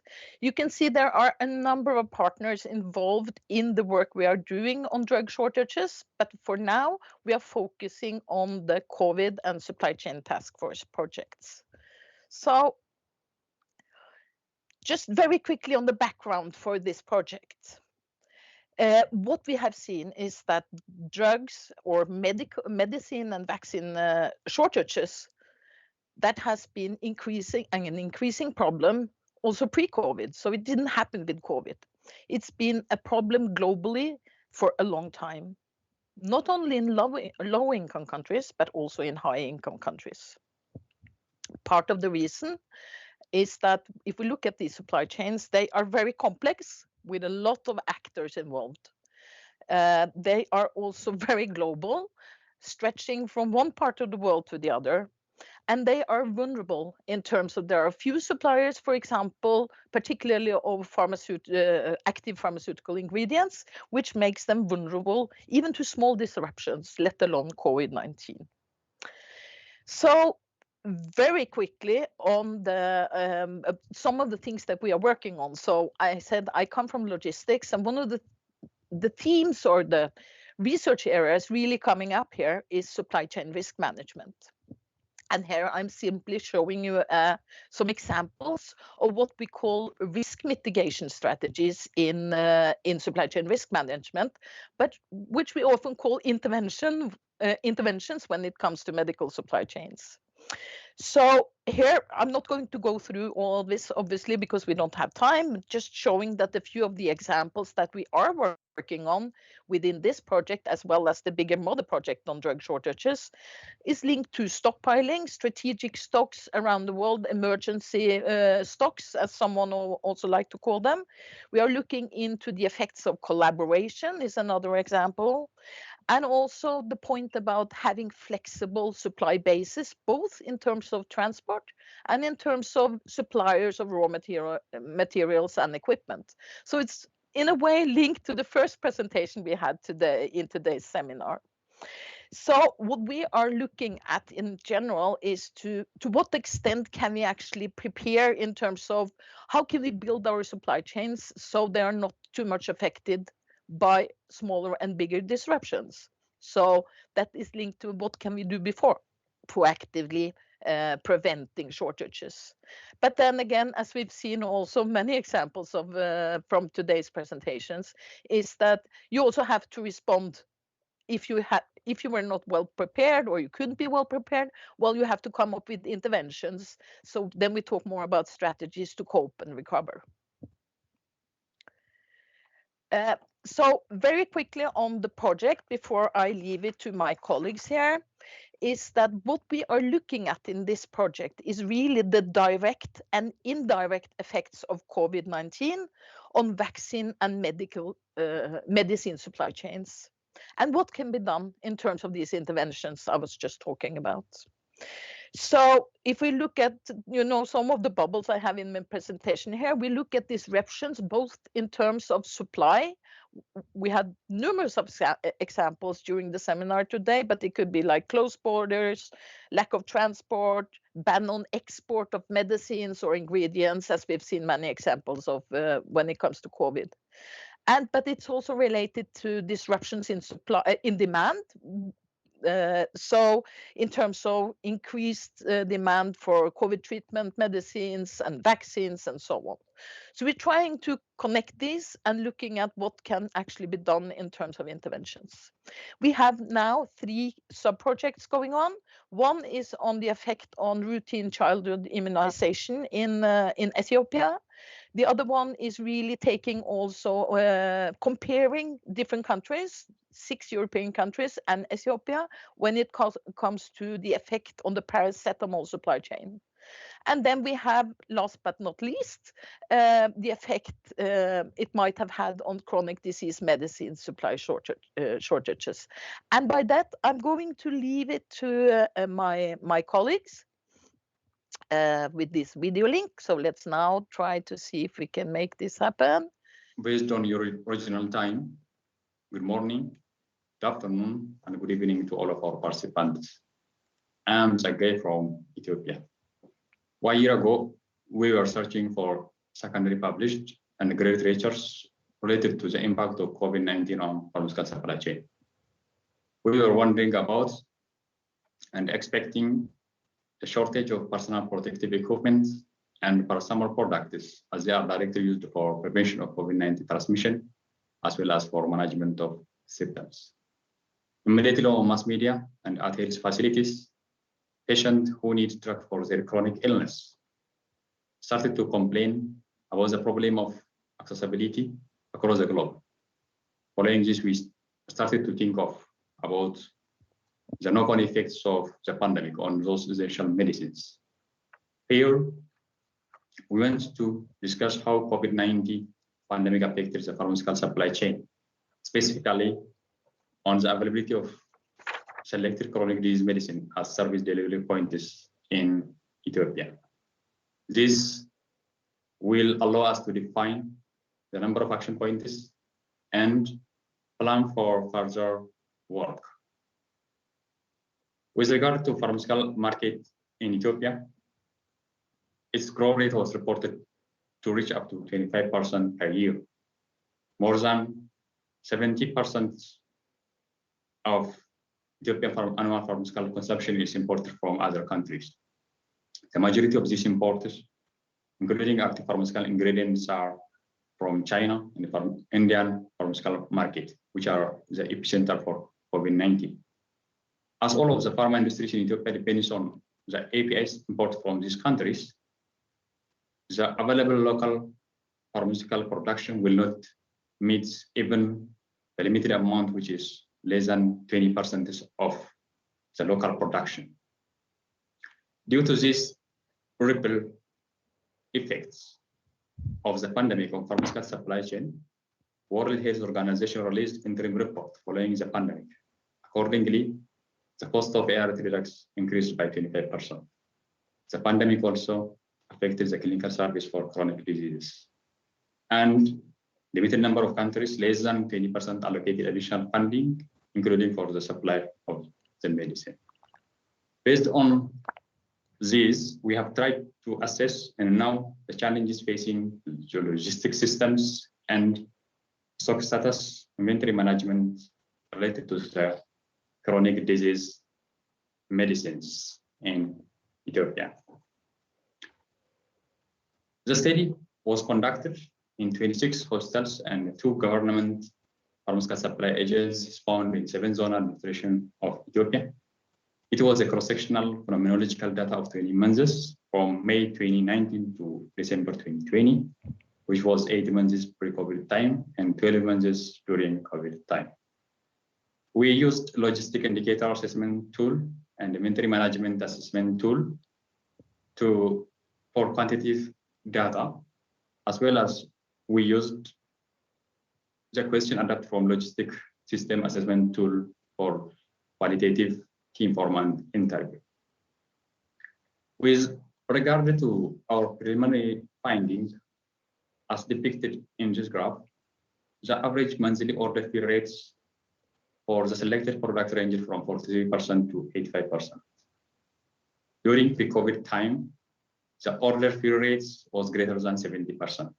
However, immediately after COVID-19 case notification in Ethiopia in March 2020, the percentage of order filled correctly in terms of items and in terms of quantities began decreasing. During pre-COVID time, the overall availability of selected chronic disease medicines was 63.4%, which is quoted as fairly available based on WHO availability index. However, it was decreased to 46.3% during COVID time. Unfortunately, none of the surveyed chronic disease basket medicine meets the ideal availability of 18%, which is recommended by WHO. For example, the availability of methyl dopa, which is medicine listed under the maternal health program, was fairly available during pre-COVID time, and it was very low during COVID time. The overall availability of insulin products showed significant difference before and during COVID pandemic. Similarly, the availability of metformin, which is one of the oral anti-diabetics commonly we use in hospital setting, was decreased nearly by half. Therefore, due to its impact on the order fill rates and also stock on hand, the overall stock out situations in the study era has worsened during COVID-19 compared to pre-COVID time. With regard to the qualitative assessments, which may assess the challenges on NSC drug supply chain, we used 14 study sites and asked 15 key informants about the challenges they have been experiencing. Based on the WHO medicine access framework, the different professionals raised issues related to limited number of trained professionals in the health setting. And also there is a report of including acquisition cost of medicines from the supplier agencies. Marianne and team, you have to be wrapping up soon. The region. We are wrapping up. I'll just let him finish and then I'll quit. Thank you. Perfect, thank you. Which have also great impact on the accessibility to these medicines. And there is also a report of lack of clear guideline related to the procurement annual plan. With regard to the proposed short and long-term intervention and plan,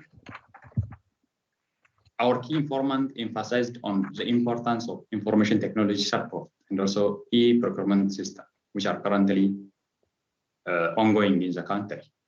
And also they added the value of strengthening and focusing on public-private partnership. I think I'm going to close the video there and just say thank you very much, all of you, for listening. And I'm sorry about the slow start.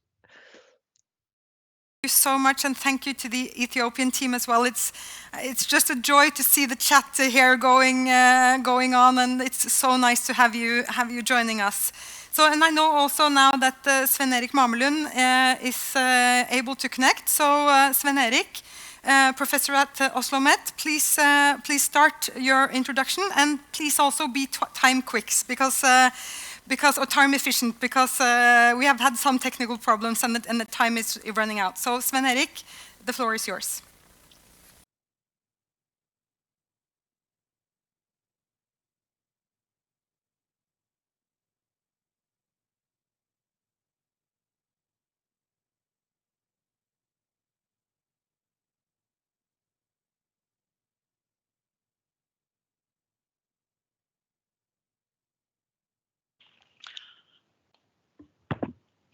Okay, so hopefully you can hear me now. So thank you for inviting me to this seminar. So I'm going to present the project Early COVID-19 Wave in Norway, social inequalities and morbidity compliance to NPIs and labor market consequences. So I'm going to present 3 papers, results from a paper where we looked at social disparities in adopting non-pharmaceutical interventions, and also another paper on the standard and non-standard working arrangements in Norway and the consequences of COVID, and finally a paper on health, work, and contributing factors on life satisfaction. So in a situation where you don't have a vaccine, it's obviously important to rely on non-pharmaceutical interventions. So they were key in 2020 in reducing the social inequalities in health. So and even also into 2021 when we got vaccines, and we've seen a number of studies over the last years showing social inequalities, ethnic inequalities, and also racial disparities in pandemic outcomes. That's why that's why it's also likely that social disparities in non-pharmaceutical and intervention uptake could explain disparities in pandemic outcomes. Also among migrants in Norway, as we have seen, they have had a high disease burden, both in terms of lab confirmed cases and hospitalizations and even mortality. So in this first paper, we used a national representative employment outlook survey and logistic regressions to study the role of income on non-compliance. And what you see here in this slide is that there are indeed social disparities, not so much in the numbers of people that could wash their hands more often than usual. Basically, all wash their hands more often. Basically, most people could, keep 1 meter distance, but there's a little bit of social inequalities, as you can see in this slide. Face mask was not recommended during the first wave, so not recommended during the first wave. So no wonder that few used face masks. But what you can see clearly is that there's a huge difference in terms of who can work from home. So those that had a income under 600,000 Norwegian kroner per year, 40% could work more from home than usual, and people with the highest income, 70% could work from home more than usual. But you also see here at the end that there are some social differences also, especially in terms of the possibility to reduce public transportation to work, in terms of income as well. And in this second paper, we once again used the employment outlook survey with 3,000 respondents, and we used various regression techniques to investigate how employment-related consequences of COVID-19 varied between workers in different types of employment arrangements. And what we saw was that self-employed were at a high risk of reduced working time and income loss, and also that part-time workers were at a high risk of income loss and a lower risk of being directed to work from home. And thirdly, employees in part-time positions had a high risk of having reduced working hours. And finally, we didn't find any impact of temporary employment on any of the risk or any of the outcomes that we studied. And in this third paper, we looked at life satisfaction, and prior literature has shown that there's a strong social gradient in socioeconomic inequality in life satisfaction.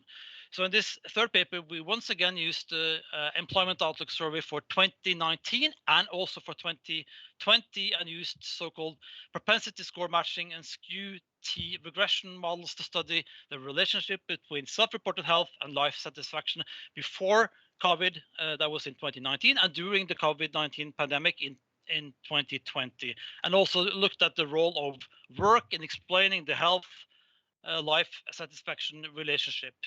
And what we found was that the ill health were the most important determinant for life satisfaction, both before and during the pandemic. That people with poor health were more likely to experience worsened work situation during the pandemic, and that the pandemic aggravated life satisfaction for those who had worsened work situations. We also found that health-related risks and work-life balance played a predominant role in predicting life satisfaction before the pandemic, and that different types of household structures did so too, but during the pandemic. And I'm going to wrap up now, but I will also talk a little bit about ongoing work. The survey that we did for Norway during the first year, using that survey, we were not able to study the disease burden. So we did another survey in June 2021, and we focused on 6 parishes of Oslo. So this 6 eastern parishes of Oslo that this spring got more vaccines than other areas of Norway due to the high disease burden on these parishes. So what's going to be beautiful with this survey is that now we will have more cases, more people have had COVID and lab confirmed cases at this stage. And we also now focus on this area of Norway where we had the epicenter, and we also focus on the area where most of the migrants in Norway live. So we like to look at the outcomes like disease burden once again, non-pharmaceutical intervention uptake, and also reasons for not complying with the vaccine, and also reasons for taking up the vaccine, and also certain types of attitudes.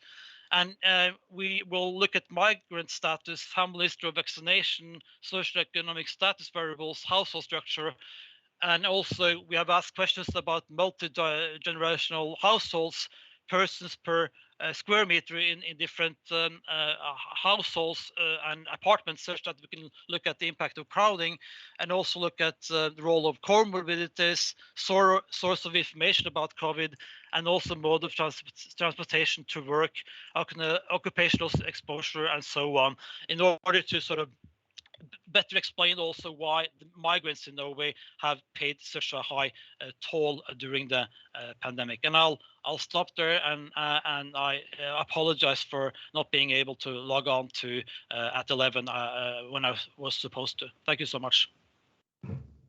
Problem, Sven Erik, and thank you so much. So Margunn Aanestad, professor at University of Agder, is our last presenter of today. And she will introduce us to her project, Digital Infrastructure for Robust and Scalable Patient Monitoring in Pandemic Response Situations.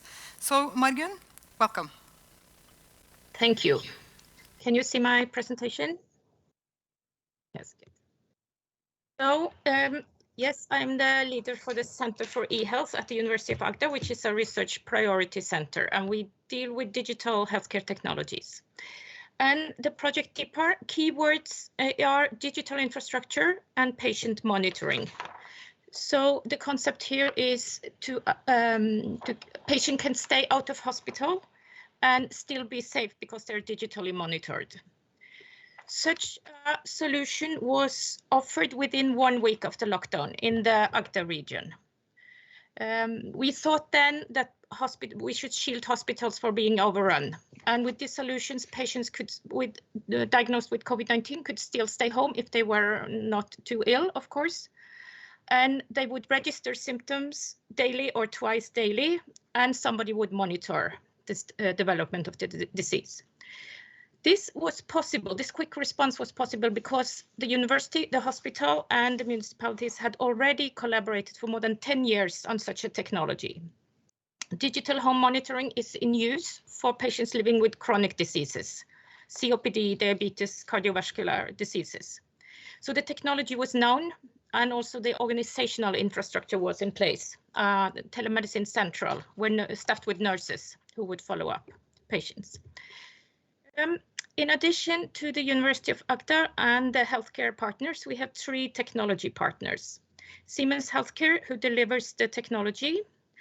Medsensio, a small startup that works with digital stethoscopes that has AI-supported interpretation of the lung sounds, and an industry cluster called Digin.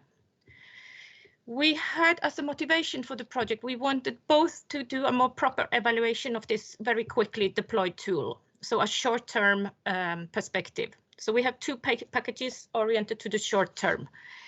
And we also wanted to learn what is possible to use and prepare better for the next pandemic. So 2 work packages also on a longer perspective. I'll say a bit more about the work in these, connecting to preliminary findings. So in work package 1, we asked users, both patients and healthcare personnel, about experiences with using the service. So we mainly based this on qualitative interviews, in-depth interviews, but we also did a small survey in the autumn of 2020. If you remember the choir in Farsund that got infected, all of these were offered this solution, and we have talked to them. We also did a more structured evaluation of the tool using cognitive walkthrough, looking both at usability and usefulness. And complying with the new Web Accessibility Directive of the EU is not just a legal requirement. We think it's also crucial when designing technologies for sick people. We also asked about desired additional features from the patient side, and it's interesting to see that their wishes diverged quite a lot from what medical personnel would wish to see. And in general, the patient users found the service helpful and said it created a feeling of safety, and more so for those with more severe symptoms. This was a small group, and we also did a larger survey this summer. And we got help from Medlytic, which is a startup that focuses on delivering user input into innovation processes. You see the CEO on stage in Arendalsuka, Ida Susanne Fatta. She presented preliminary results a month ago, and the full report is now on their webpage. So here we asked around 200 of both healthcare personnel and ordinary citizens. These were recruited digitally, so they're not representative of the whole population. And also the age distribution, we have more younger than older. But so these are digitally competent users. But this sample is very positive towards using digital monitoring when they are ill. The upper row is health personnel, and you see the green shades go up to more than 90% who said they were positive. For the citizens, the lower bar, it's close to 90%.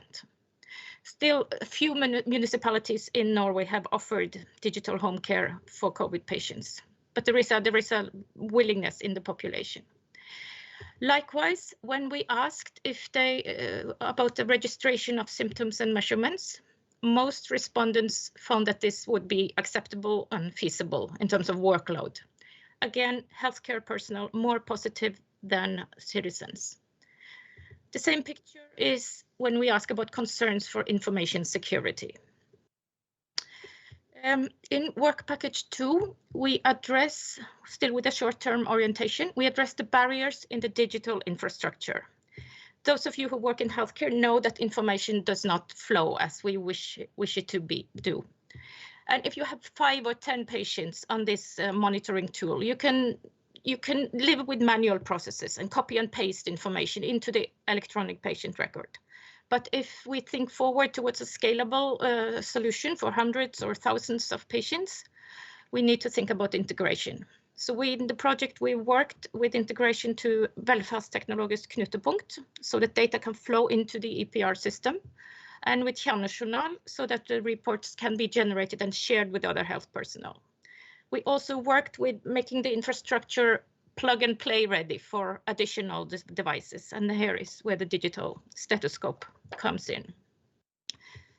In work package 3, we look forward to the next pandemic and ask, what should we be able to do in terms of having a digital infrastructure ready for the next pandemic? One thing is we need to use patient data, patient-generated data, not just to monitor and offer services, but to store them and use them for learning about the disease, about the disease trajectory, about the outcomes, about finding out what measurements has predictive value for the outcomes. So we need to learn for this data, and that's not possible with the way we store them now. Secondly, thinking about an upscaled, robust future service, we need to think about automation. We need to go beyond a human monitoring, and also to have support from artificial intelligence in indicating whom to prioritize for interventions. But we are aware that a pandemic is a state of exception, and as such, it can be misused to usher in technologies we should be critical to. So here, we don't only wish to look at technical concerns, but also the ethical and legal concerns that should be considered here. And as part towards the path of a future pandemic-ready platform, which is the work package 4. So we did ask the attitudes of both the patient users, the choir in Farsund, what they think about automated monitoring. And generally, they are half and half. And we asked in the larger survey, and there you see the preference is, in the green color, the preference is for human monitoring. But the health personnel is more skeptical to the computerized monitoring than the citizens.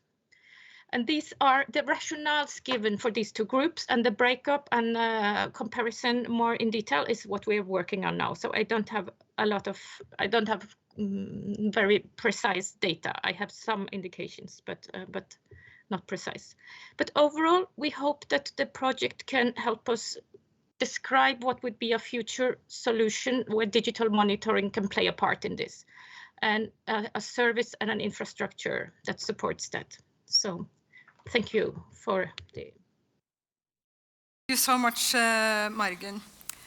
Okay, Stener, I think I would like to start with supply chain. I think supply chain is really core. This touches upon preparedness, quick and cost-effective response to a pandemic, but it also touches upon things that we work in the Cancer Society with all the time: accessibility to medicines, affordability, and sustainability. So how does Marianne's and the Ethiopian team's study tap into, the findings from the Corona Commission on supply chain? I must congratulate them. I like this presentation very much, I must say, because it addresses the whole picture of supply chains in a very logical way.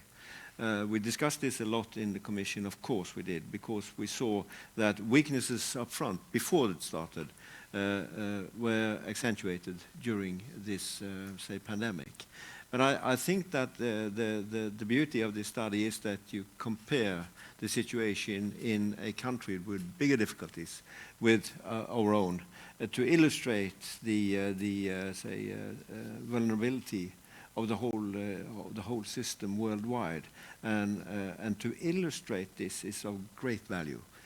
both for ourselves but also for the world in general. I think this is a very, very nice project illustrating the problems that and the vulnerabilities so well illustrated in these two countries and with these examples.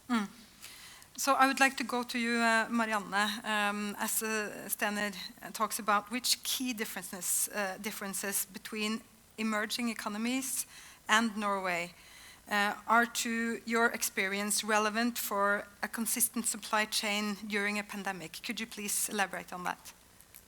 I'll try. As we all know, it's a very, very complicated picture, and it will vary with countries. It will vary also with different medicines.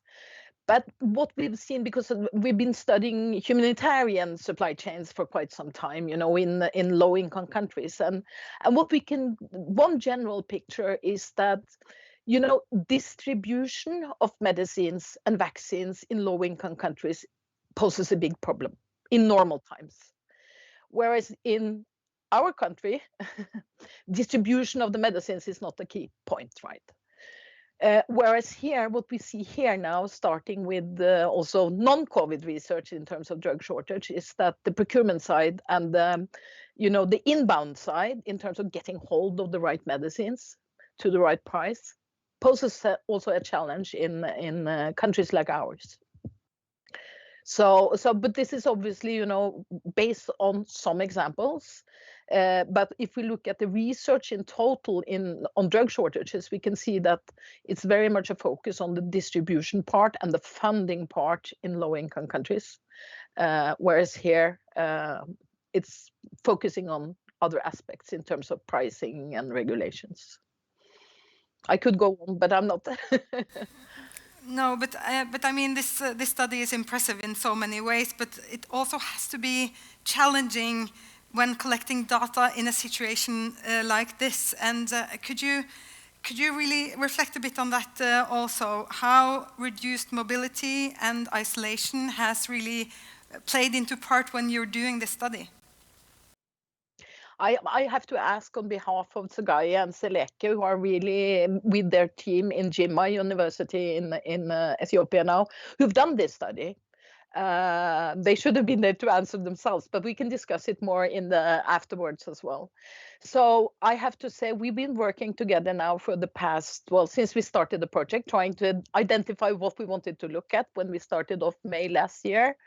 And then they've been collecting data during the past few months.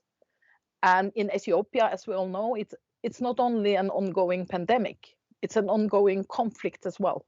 And we've been so impressed that they've actually managed to access the health centers and the different interviews going around in Ethiopia, part of Ethiopia, that's for sure, but with different languages and political tensions and all of this. So it's not only the pandemic that has created for this project, but obviously in general, I would say that getting hold of data and talking to interviewees and, you know, disturbing the operations ongoing in a situation like this, whether it's, you know, medical doctors in Norway or nurses working with patients, it's a challenge to be a researcher in these contexts, because you don't really want to disturb the real work, whereas you need to get hold of. I think Sven also referred a bit to that it was difficult to get the data during the first round. And I see here Tsegaya has an excellent response in the chat as well, so I really urge you to read that as well. So going on to the second presentation here, Stener, social inequality is an aspect that we really know so well when it comes to the healthcare system. But here we see it in the response on COVID-19 and also on the life satisfaction. So what is your thoughts on this when you get this presented in this context? Well, my thought is obviously that what is weak on beforehand is aggravated during such a situation, and that is very well illustrated by the example given by Professor Mamlund. I was particularly interested in the immigration population because we met this problem during the Commission work so often that they had say specific, not problems, but cultural aspects and so on that will be very well illustrated during this study. And so I appreciate that very much. But I think many of the conclusions here is that what is weak on beforehand is aggravated during such a pandemic. And I think that is something to really be, say, learning from. Sven Erik, would you like to comment quickly on this? So, fortunately, we were not able to study the determinants of the disease burden gathering survey data during the first wave. So obviously the lockdown was, it did work, right? And we know now that actually few had lab confirmed cases. So using a survey to gather data on the disease burden and especially lab confirmed cases is difficult when people didn't get the disease. But later on, when we now have a year and a half of experience and asking people now whether you had a lab confirmed case or not, and also asking people in the hardest hit areas, we will now be better equipped to answer why the disease burden was so much harder in the migrant communities, and also whether it had to do with crowding, cultural aspects, underlying comorbidities, compliance with the vaccine in 2021, and also the non-pharmaceutical interventions.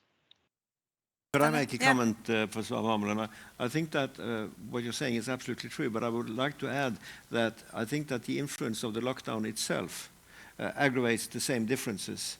The disease burden in Norway from the pandemic has been rather low, both with the complicated cases and with the disease as such. So the influence of the lockdown as such has been of a much greater, say, importance for the society, and aggravating also in where you have cultural differences on beforehand. Sven Erik, would you like to comment on this? And please also, could you answer my question, because I think the lack of real-time data was really noticeable in the start of this pandemic. So how would your study be if we had really good real-time data? That's a good question. I mean, we know that the Norwegian Institute of Public Health have had access to real data and registered data on lab confirmed cases and hospitalization rates and so on. But those types of data are poor at looking at things like actual behavior and attitudes and reasons for complying to non-pharmaceutical interventions and so on. So you need to combine those types of data, both these registered data types of studies and also studies using qualitative data and also survey data. Good. I think we will then move on to the last presentation of today, and the theme of digital home monitoring. I think in Norway we have really long distances between people. We have quite a digital population, so this has to be the future, right? And the sustainable future and the way to go. Is this project really aimed to learn something about where we're going, both in a non-pandemic situation, but also if we have another crisis? Well, I like that project very much, I must say, and present congratulations to you, because I think what is the beauty of this is that you already have a system where there is a setup between the different levels in the health system to try to develop and monitor on beforehand. And then you get the labs sort of situation with the pandemic where you can test the system in a different situation. So I think the setup is very good, and your approach I think is very say fine. I also like very much that you early on bring in the legal and the ethical aspects, because I think that there has been too much faith in technology as such. But there is a lot of considerations to be done to implement this in general. And I think that your approach and your starting point is very well taken. Margunn, let's then go to you and really ask you, your aim is to learn so that we're better prepared, but it's also to learn how to implement this. So how do you see digital home care play a key role in the future? I think, as I mentioned, I think the two components of better use of the data we collect, to not just use it for monitoring, but use it as real-time evidence also for learning. That's one key component, and we are not rigged to do that yet. The second is to include automation. And in order for these things to be implemented and be realistic, the question of joint ownership of data and solutions becomes an issue. General practitioners, municipalities, and the specialist healthcare providers need to cooperate and need a model of quickly or easily sharing patients across each other. So we come back to core problems of the healthcare sector. And I think one of the impacts of this project could be to describe a future scenario, present it to the local helsefellesskap and ask them, do you want to be there in a few years? Then you need to organize towards this. So I think it's mainly an organizational issue. But having listened to Sven Erik's presentation and the aspect of social inequality, is this service really fit for everyone? Is it possible for everyone to use digital home devices like this? No, I think not.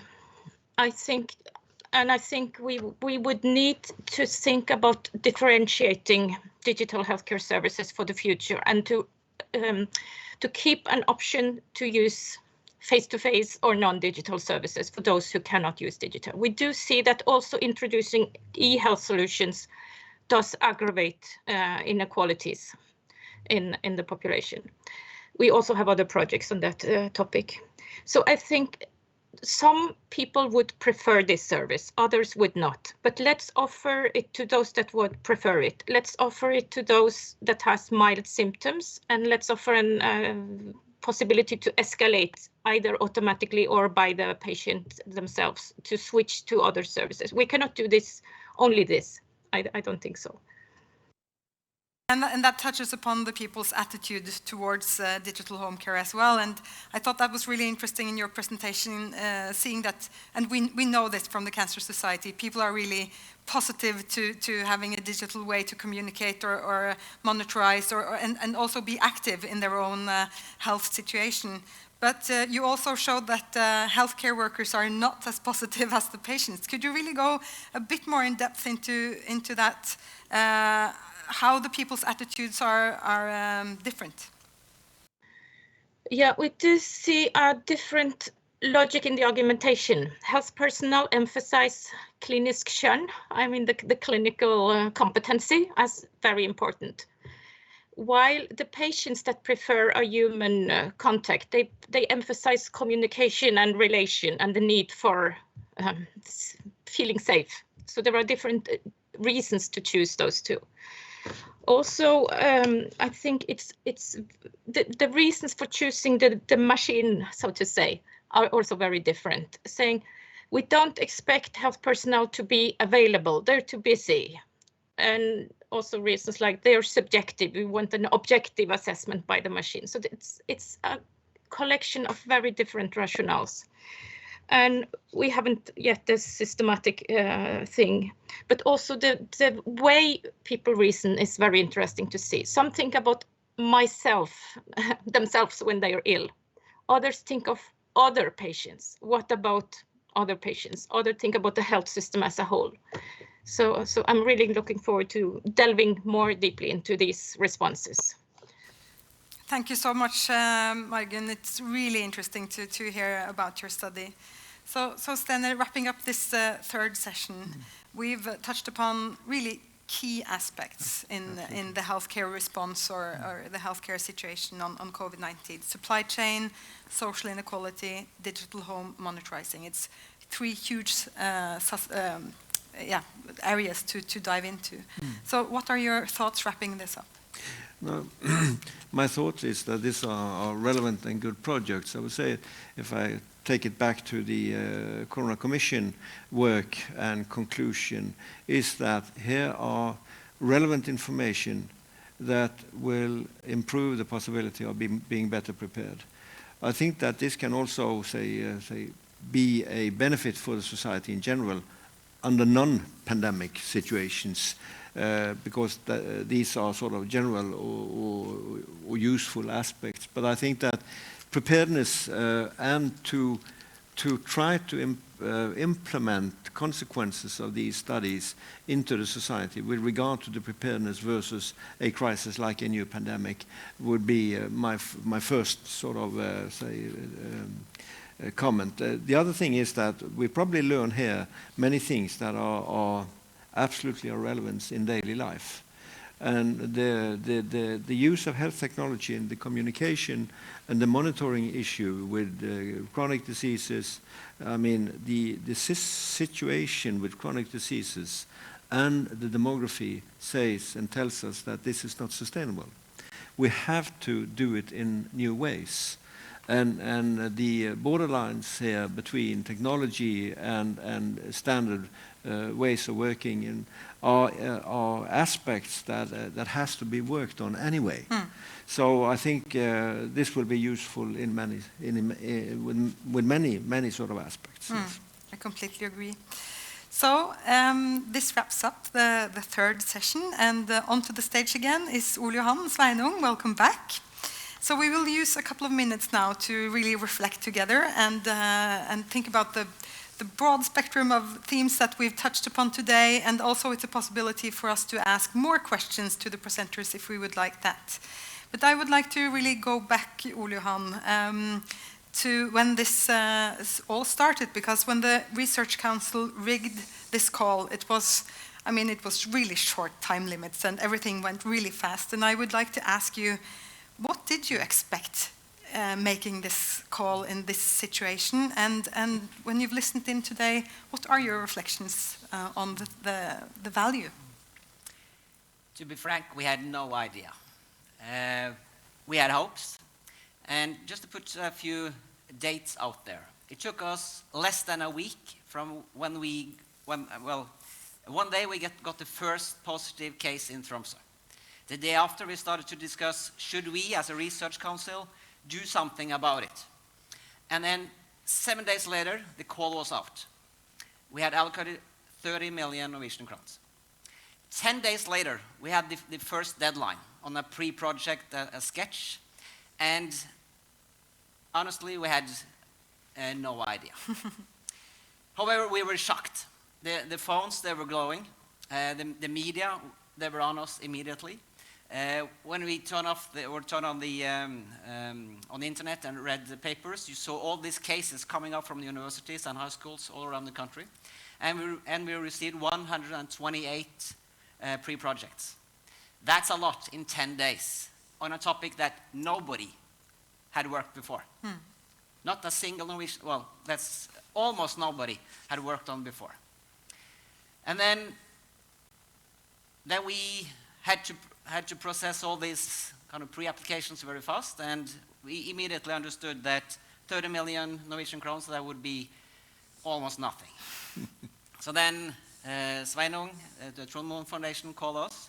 We got in contact with the Cancer Society, and we were able to allocate 130 million, which was still too little, but much better. And that enabled us to finance 30 projects.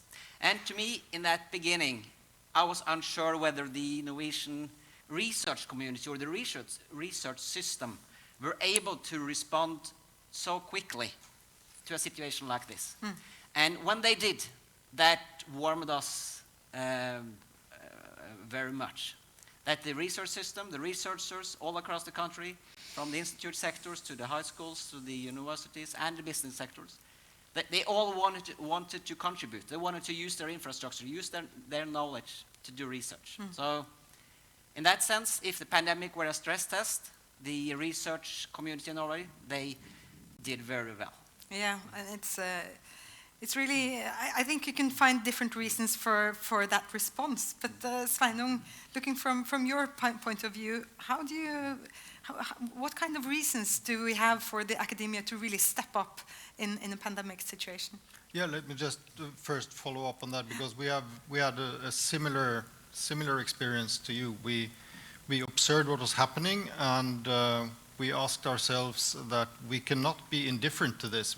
This is a private foundation with private money, but we really wanted to get involved. And then we saw the call from the Research Council, and new collaborations came into place in record time. I think we spent 7 days, and that's unheard of in a foundation where we have all of our criteria as well. So we also wanted to jump in. And we have the same experience. Yeah, and we do as well, and and it's the same situation here. And I think, asking, but why does the Cancer Society get involved in a project like this? Well, every topic here regarding the healthcare system is really cancer relevant. So both social inequality, the sustainability of the system, digital home care, everything that touches upon these questions is, just like you said, Sten, that it's of course relevant in a pandemic situation, but it's themes that we work upon all the time.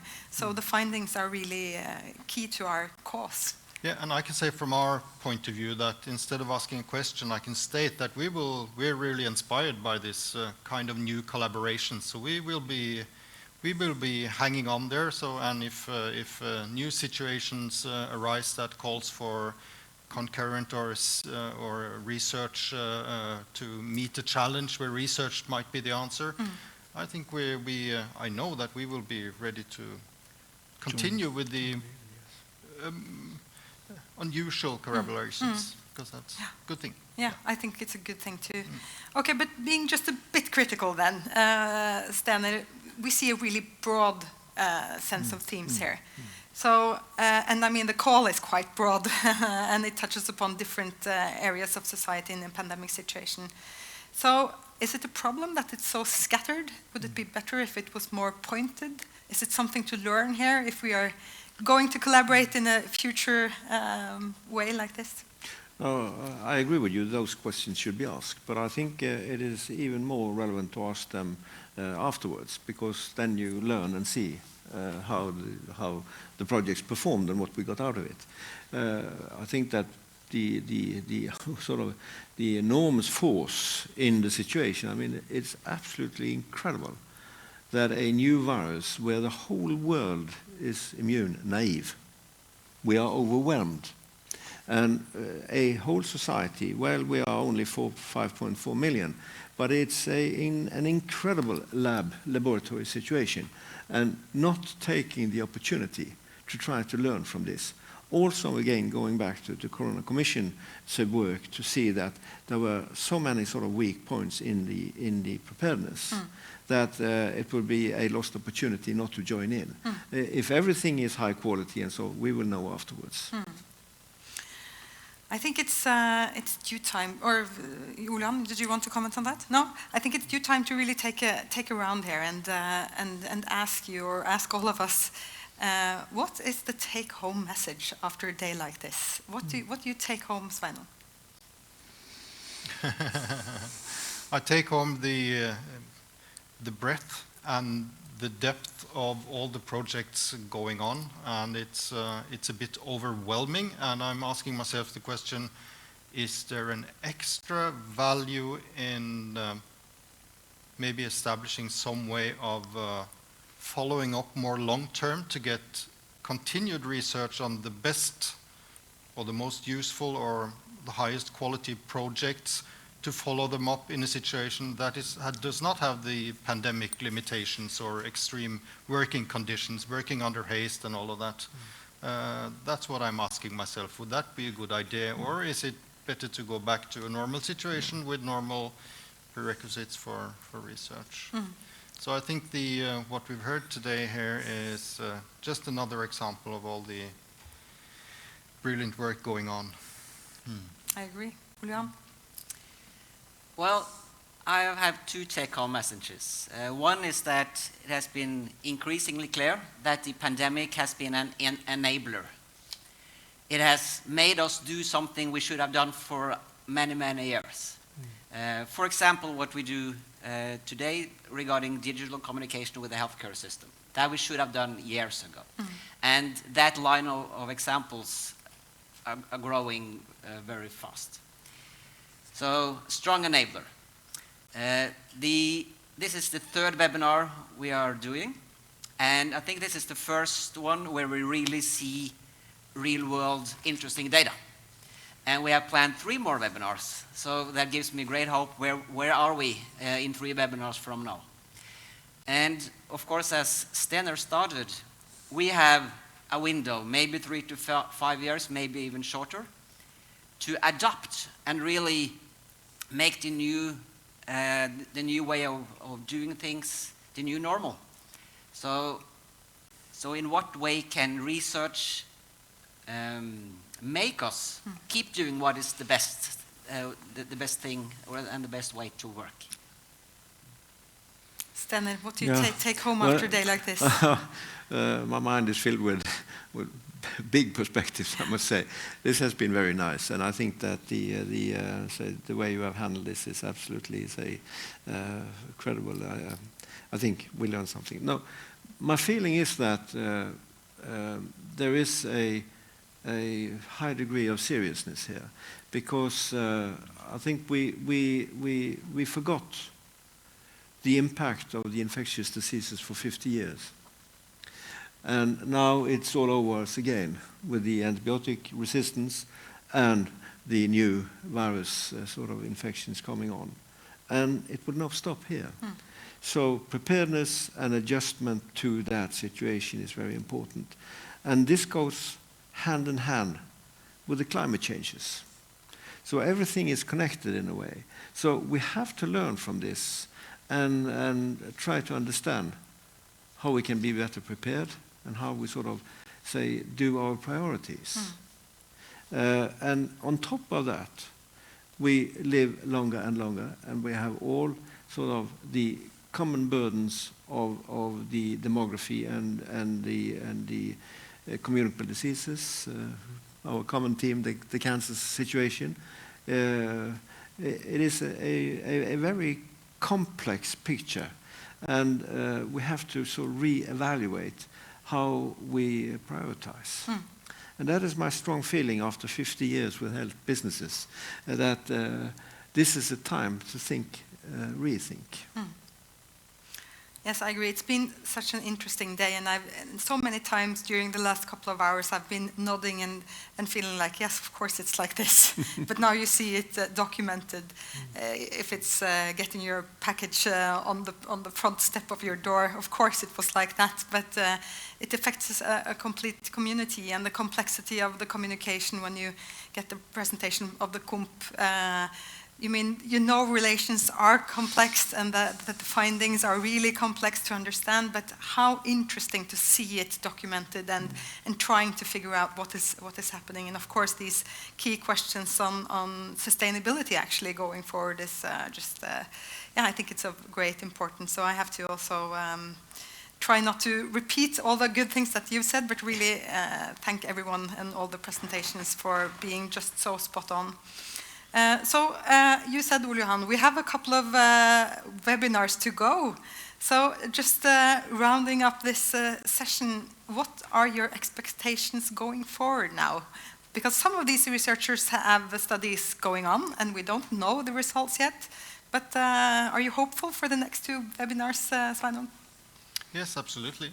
I think we all were overwhelmed by the direct consequence of the pandemic, with being pushed into a virtual world. I think the webinars have become better and better, and of course the content is becoming clearer and clearer, and I think everyone can provide more and more interesting reflections along the way, and we learn as we go along. So I must say my expectations are really firming up and rising, and I think we're starting to get the hang of it.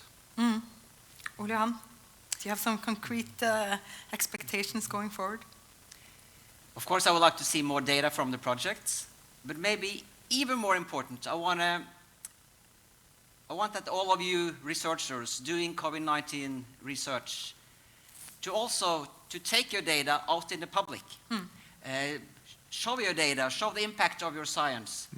Because if you don't do that, then we're still going to fail. Because there is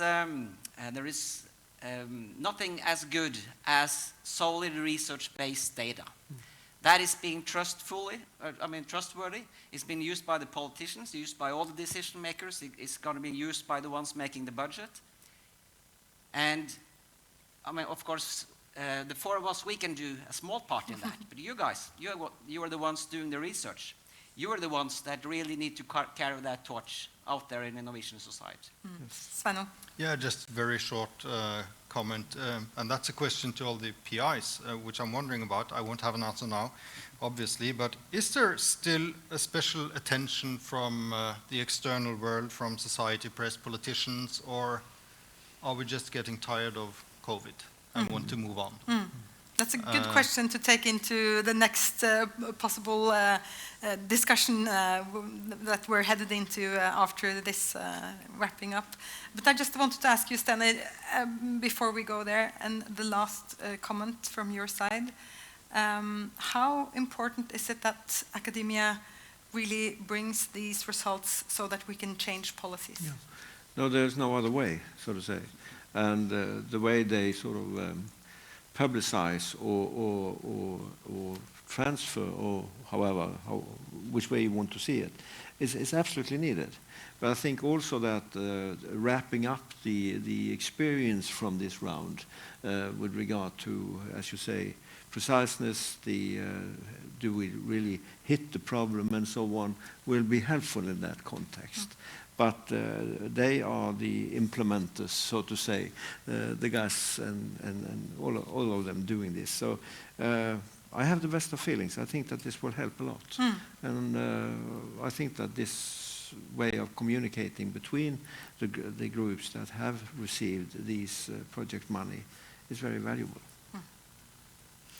Okay, so this concludes actually the plenary session, and it's time for us to thank all the presenters. And now it's time for the 3 parallel sessions. So until now, all of you that are following this webinar has been sitting quietly and listening. And in the parallel sessions, we encourage you to be more active. So please have your cameras on and ask questions and contribute and really discuss maybe some of the questions that we have been discussing up here as well.